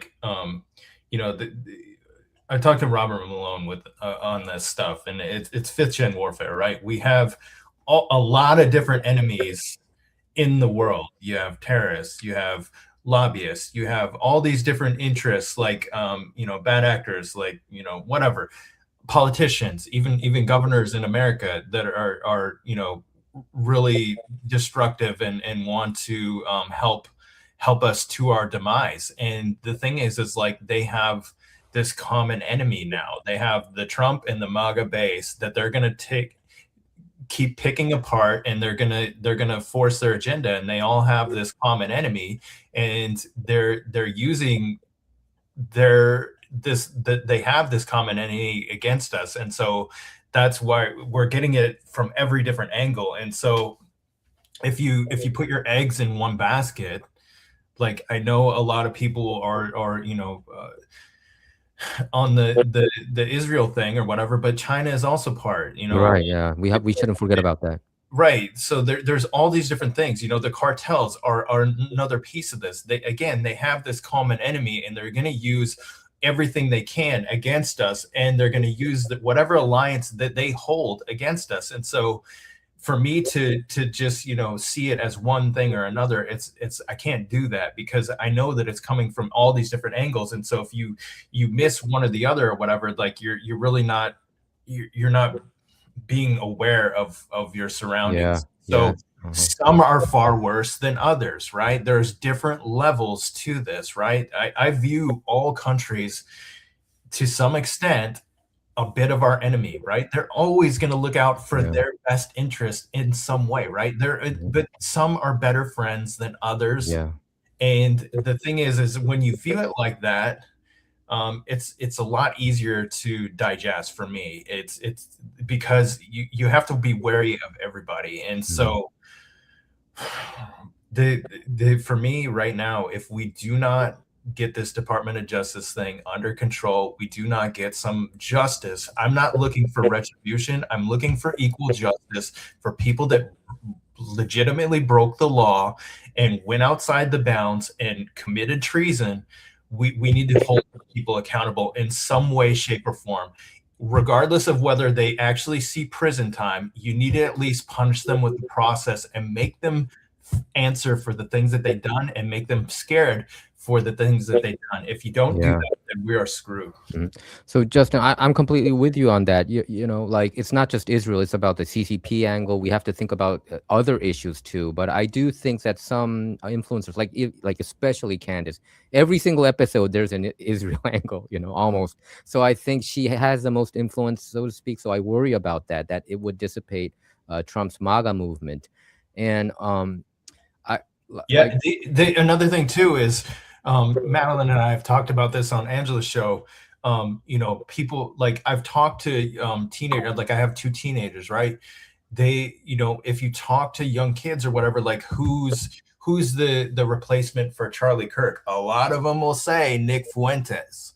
And so these kids are gonna vote. Hated each other, right? Charlie and Nick, they hated each other, right? Right. But the thing is like, if you discount Nick Fuentes' following, you're making a huge mistake. And what I want everybody's vote. I want liberal votes. I want conservative votes. I want every single vote. I want to win, right? If we're going to win, if we're going to exclude people, we're going to lose. We need to try and bring as many people on board. That's why we got Elon. That's why we got Tulsi. That's why we got RFK. That's why we got all these different people to come together for a common goal. And so if we're not looking at doing that, we are not going to. Trump is an anomaly. The GOP was completely flat-footed in the last election. Why? Because they think that they're popular. They're not popular with anybody. The only reason people showed up in 2024 was President Trump. So if we're expecting that kind of momentum going into 2026, 2028, we are completely clueless. But also, they speak to the voter. Nick Fuentes is speaking to these young white men who have continued, a part of the tariff deal with China right now is 600,000 Chinese students are going to be allowed to come in and go to the state schools. Trump okayed that. Right. 200,000 could end up in Florida alone in state schools. That's 200,000 American male, female male students that won't get accepted or have to compete to get into their state schools. At the end of the day, the American, Gen Z, the millennial, they have been hurt. They can't buy, they're looking at things like, I can't buy a house. I can barely afford to move out of my parents' house. I'm going to school. I don't know if I'm even going to be able to get a job in this market, or with all the AI changes happening, nobody really, it's all very unsure. The people like Nick Fuentes, they're also speaking to that voter. Yeah. And that voter, their message aligns more with the Nick Fuentes, rhetoric. And then you look at Mark Levin, they do not align with Mark Levin. No. And here's the truth of the matter. Mark Levin, the only real voter that aligns with Mark Levin besides the very pro-Israel person is the boomer. And the boomers are going to die very soon. Right. And you know what? If we keep pushing away all of these, voters and these different demographics, we're in trouble, because we're going to lose the hope of the future for our children. It's almost like class warfare, right? Yeah. Like you said, the boomers are with the Mark Levins, but the young people, they're with Nick Fuentes. And it's a net negative for the Trump movement, I think. And you have a better chance of a Gen Z or a millennial watching this podcast or coming onto your YouTube channel and watching your YouTube channel over watching Fox News. Most people don't have Fox News. I mean, there's only a certain group of poor people that really have and watch Fox News. I'm not saying that's a good or bad thing. I'm just saying that we cannot keep discrediting these different demographics and these voters, because they already feel unheard and we're just pushing them further that way. So when you have these really pro-Israel groups, or Mark Levin telling us how horrible we are for not backing certain things, you are just literally giving them reason to go follow this. You're right. Like Megyn Kelly said that you are making anti-Semites, like Mark Levin, people like Mark Levin attacking Megyn Kelly, and like Nick, Ben Shapiro is making anti-Semites, because since they are so pro-Israel, it kind of has the other reaction that they don't expect. And I mean, I wonder. So this is the question that I had internally. Because you remember when we went through the COVID-19, you couldn't talk about how bad the vaccine is. I didn't get vaccinated, and it wasn't easy to live in LA not being vaccinated. So, you know, I don't. I know. I was pregnant, and they told me I could give birth at Cedars-Sinai, and I had to go back to the Northern Kentucky, Cincinnati area to give birth. So, you know, like if I even talk about my personal experience, I would get strike or, you know, a yellow sticker on my YouTube channel. You know what I'm saying? And if we talk about election integrity issue, they wouldn't let us allow it. So we had to tiptoe around. I had to change my words, my vocabularies to tiptoe around it. But I don't understand. Before, what I understand is you couldn't talk so freely about Israel before. I think they would have censored the heck out of you. But why is it suddenly all you know, okay? So I'm wondering, is there like a purposeful division to make, you know, to divide the Trump movement? Because we know that they all hate Trump, right? The legacy media, the left. So I was, well, the legacy media is predominantly owned by Jewish people now. Yeah, but you're right. But I was wondering why all of a sudden this came out of the, you know, like the whole dam just collapsed, and now everybody's talking about it. Every single person that I talk about, they want to talk about Israel, the conservatives. Because I think transparency was on the ballot when Trump won this election. And I think, like we said, there's this common denominator that we cannot keep denying, whether it be Epstein, whether it be Charlie Kirk's murder, whether it be, you know, this Ben Shapiro, Candace Owens war. And again, that brings up a whole new subject, the millennial, the Gen Zer. Where is that voter lie? It doesn't lie with the Mark Levin. No, it doesn't. So, you know, I think, again, this goes back to transparency, not seeing accountability, and the voters feeling unheard. And as much as we love Trump and we support the MAGA move, you know, MAGA wants to get behind Trump, the more this foreign country and this group of people keep trying to push us to do one thing, you're going to see people go the opposite way.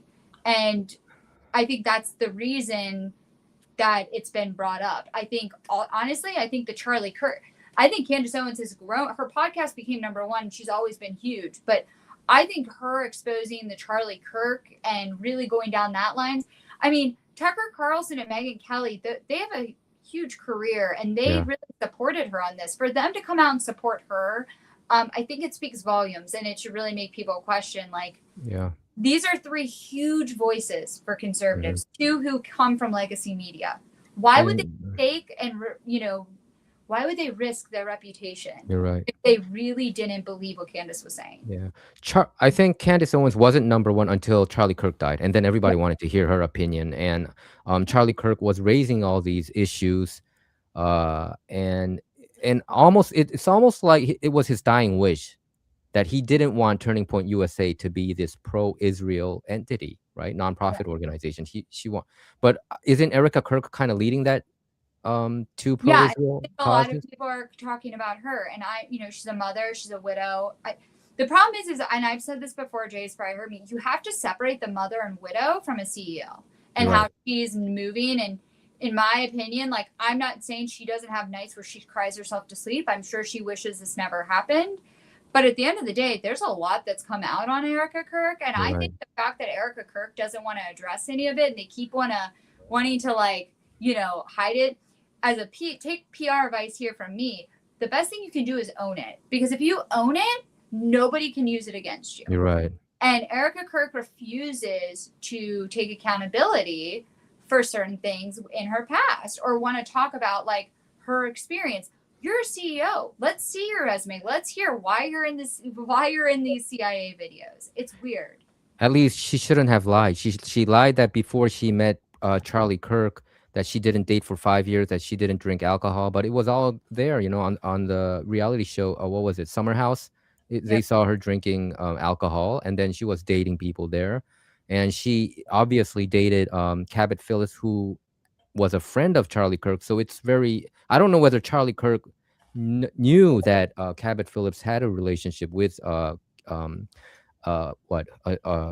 And the funny thing is, prior to Charlie Kirk being assassinated, I heard that 3 months prior to that, Erica decided to erase all her record on the Instagram. She did. Like, all of her Instagram was completely archived. So that's also fishy as heck too. And I think, you know, it seems like she did work with CIA, right? And she did a briefing. It seems like she was pretty knowledgeable about all these weaponries.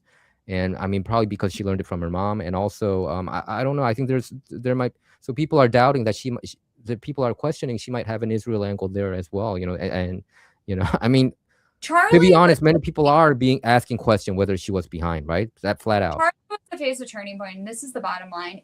If they don't start talking about the facts and taking some accountability, if Erica doesn't come out and really talk about who she is, her past, whatnot, I think we're going to see the numbers continue to dwindle from Turning Point. That's what I think. Mm-hmm. And we're going to see those turning away from Turning Point. And I think there's a lot of other great organizations that will pop up. In my opinion, Turning Point is getting their PR. Their PR people are compromised. Like it's there. And here's the thing: everybody in the like conservative movement knew. Like I had friends that would not go to certain parties in Florida after Turning Point like events because everyone knew what went on there. So like, I'm sorry, I don't know what happened with Matt Gaetz, but I'm sure it could have led into a Turning Point event because there's a lot of weird shit that goes on in Turning Point. That's what I heard. This is not from Candace, by the way. This is like true life. Like I have group chat messages. I don't want to go back in and expose these people, but like I have friends that are in Congress that have ran for Congress that all live in Florida. And like all of us go to the Turning Point events. And I can tell you right now, like this has been a known thing. And I'm not saying Charlie was never there. Like Charlie always left. But all the people he surrounds himself with, they're very much in the thick of it and they are compromised. And it's always been like this, like you just don't talk about it. But maybe we should, because they're really not these godly people they say they are.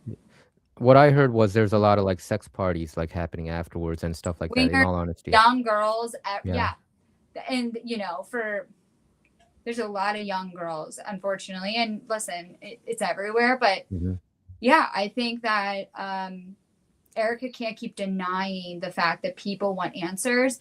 And you know what? I think pro-Israel people are hurting Erica Kirk because they're the ones that are pushing people to dig more into Erica Kirk. And then I think the fact that Turning Point wants to continue to support this whole thing, it's just like you are creating this big base to not like you. You're asking for us to You're right. I mean, she's going out of her way to, you know, to let people not like her. I mean, her behavior, and she immediately forgave Tyler Robinson, but she doesn't want to forgive Candace Owens to dig up the truth. You know, I mean, everybody, if I'm Erica, I would support it, you know, because she wants to find out the truth. And, you know, Milo talked about it too. Milo Yiannopoulos, he talked about, I think, you know, like, Benny Johnson and certain figures were actually not as how they portray themselves. Do you think there's some truth to that? You know, because a lot of people talked about it. Well, Madeline has to go at 7 here. Oh, okay. Yeah. I have no comments on that because I could go down a rabbit hole on that. Here's the thing. Everybody has a story. Everybody has a past. And really, it's how you operate today. But if you want to sit here and pretend that you don't have a past and you want to sit here and continue to lie when you have a citizen journalists now that are on the ground and that are going to go digging, that's where we're going to see a real problem, because people are, and then what you're doing is honestly, Erica Kirk's been in the White House and giving Trump kiss and, you know, hugging JD Vance and, you know, all these optics, really, it makes Trump look bad because Trump loved Charlie. And Don Jr. looked at him like a brother, right? Why are you really feeding this narrative? Trump, of all people, always said the mainstream media is lie. Like, you know, the justice system's broken. How can why are they not coming out and fighting this? Why are they really wanting Tyler Robinson to be the answer for all of this? Because there's no way. No. Like there's a lot of people that were in the military that have come out and said, this is not right. Like, there's no way this is the bullet. There's no way. Like, so many facts don't make sense. Now people are saying, like, nobody knows where he's buried. There's certain, you know, where is this? He's not buried, right? I have no idea. When the more time goes, the crazier it's starting to get. And the problem is, it's not that I don't want to know, but I also, the more you know, the more you talk about it. And then I'm guilty of just going down these roads that I just would rather somebody get to the bottom of it, because I don't want to be the person to just keep talking conspiracies, because conspiracies do hurt people. Yeah, but conspiracy theory is a term developed by the CIA, so right.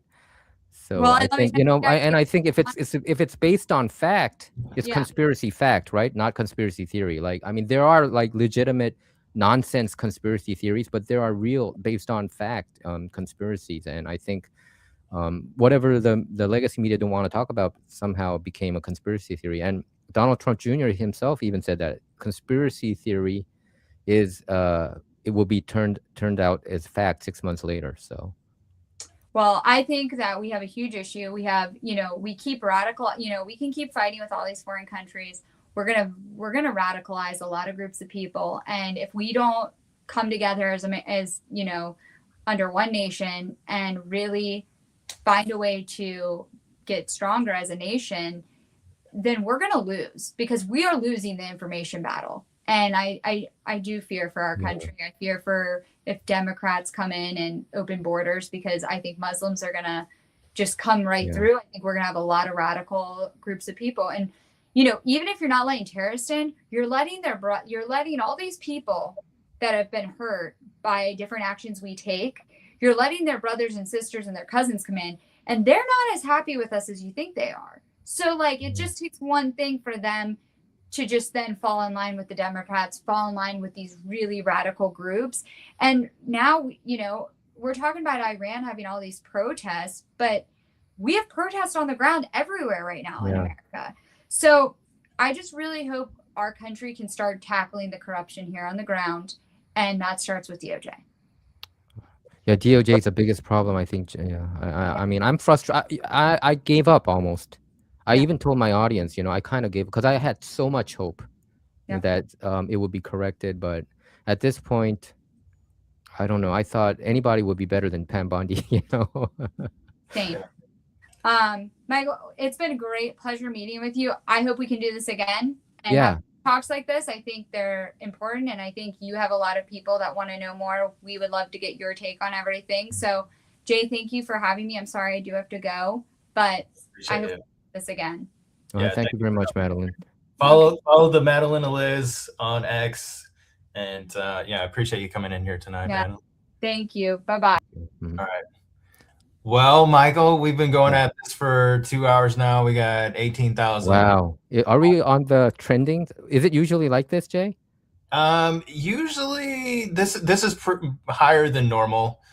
Usually a few thousand is the norm or whatever, but I've hit as high as 25,000 live listeners, and then 50,000 overall. It'll go for about, on X, it'll go for about a day and a half, and then the views will start falling off pretty quickly.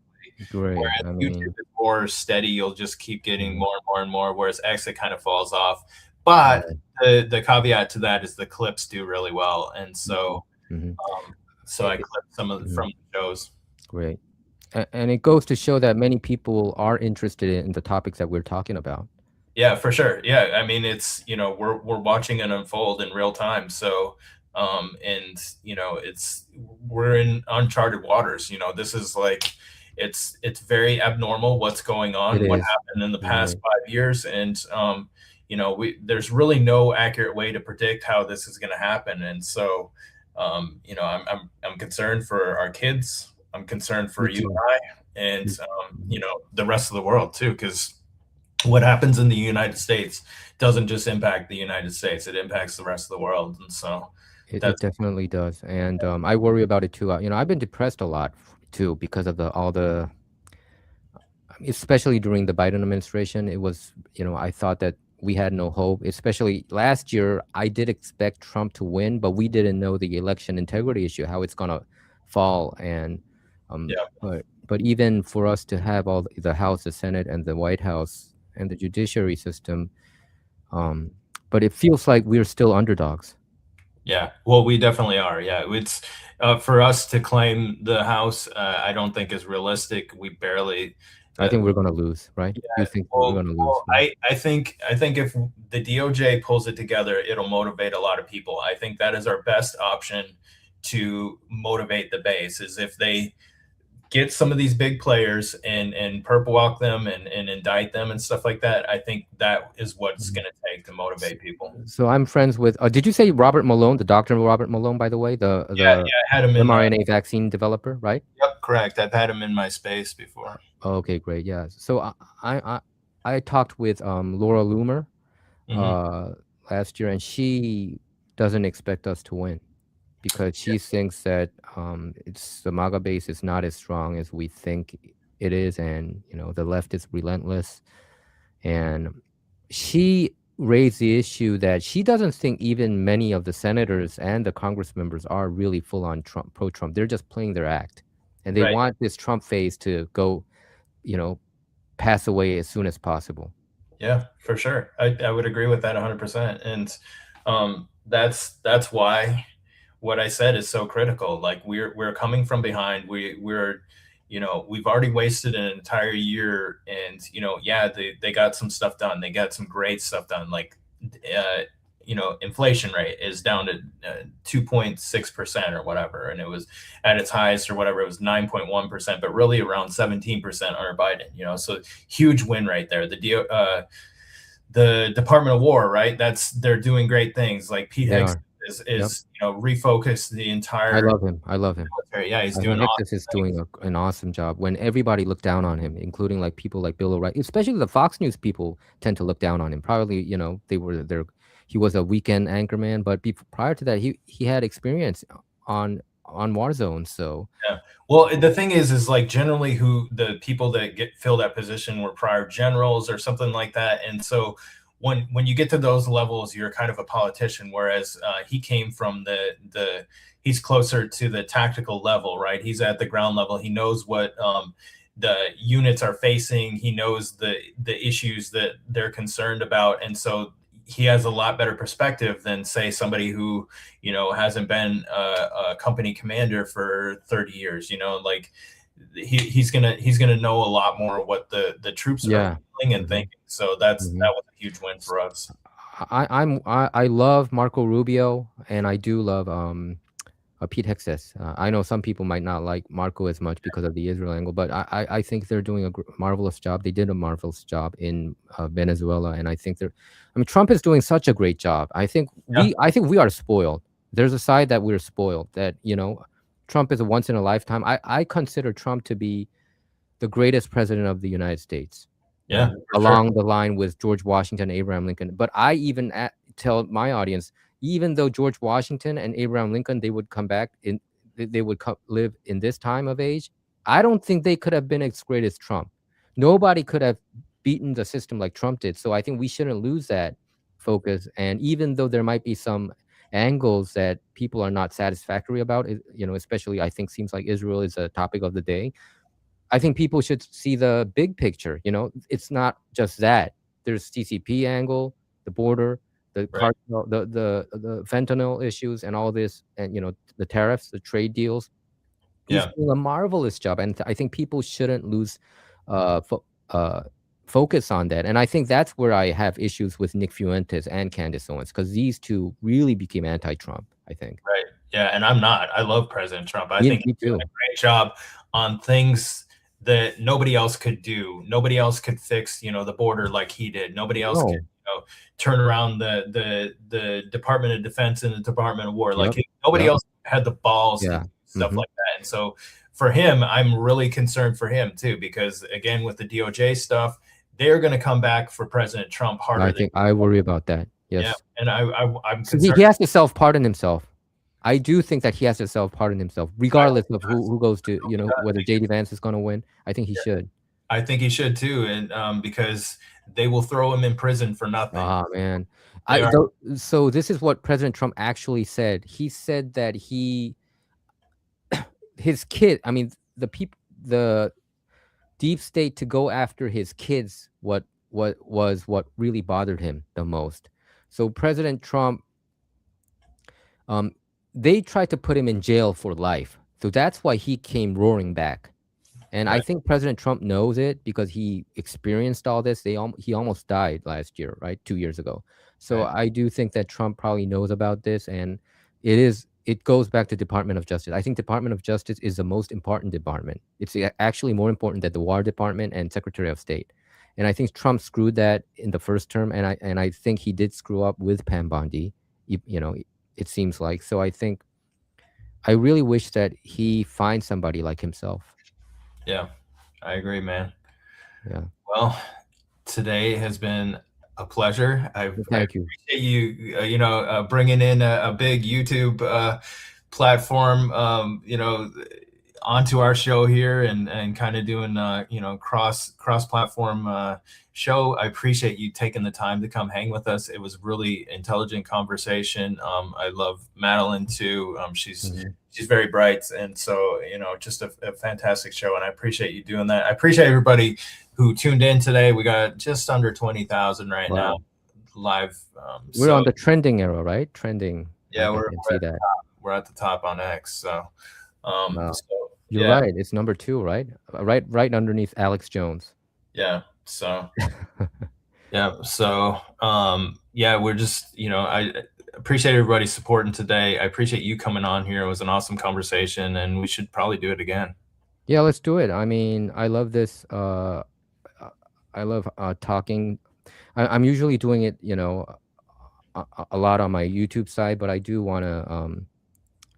I think we should have these kind of dialogues regularly, and so somehow through these dialogues, I think we can come to a better conclusion.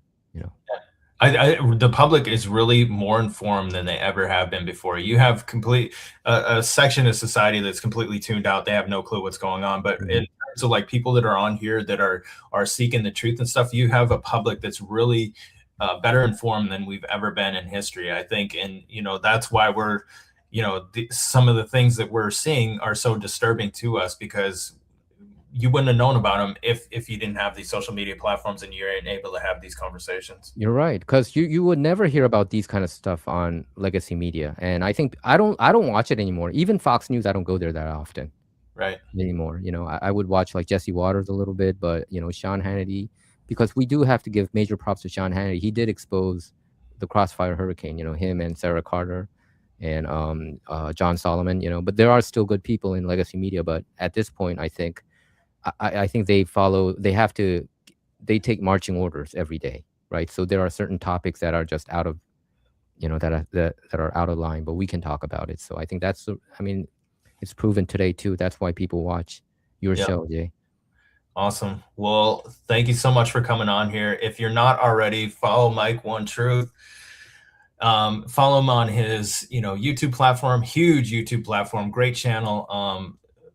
As you can see, he's a fantastic speaker and very knowledgeable. And I just appreciate you coming in here tonight. And I'm thankful for our friends that connected us, because that, they deserve some credit for that. Yeah, we should give him props too.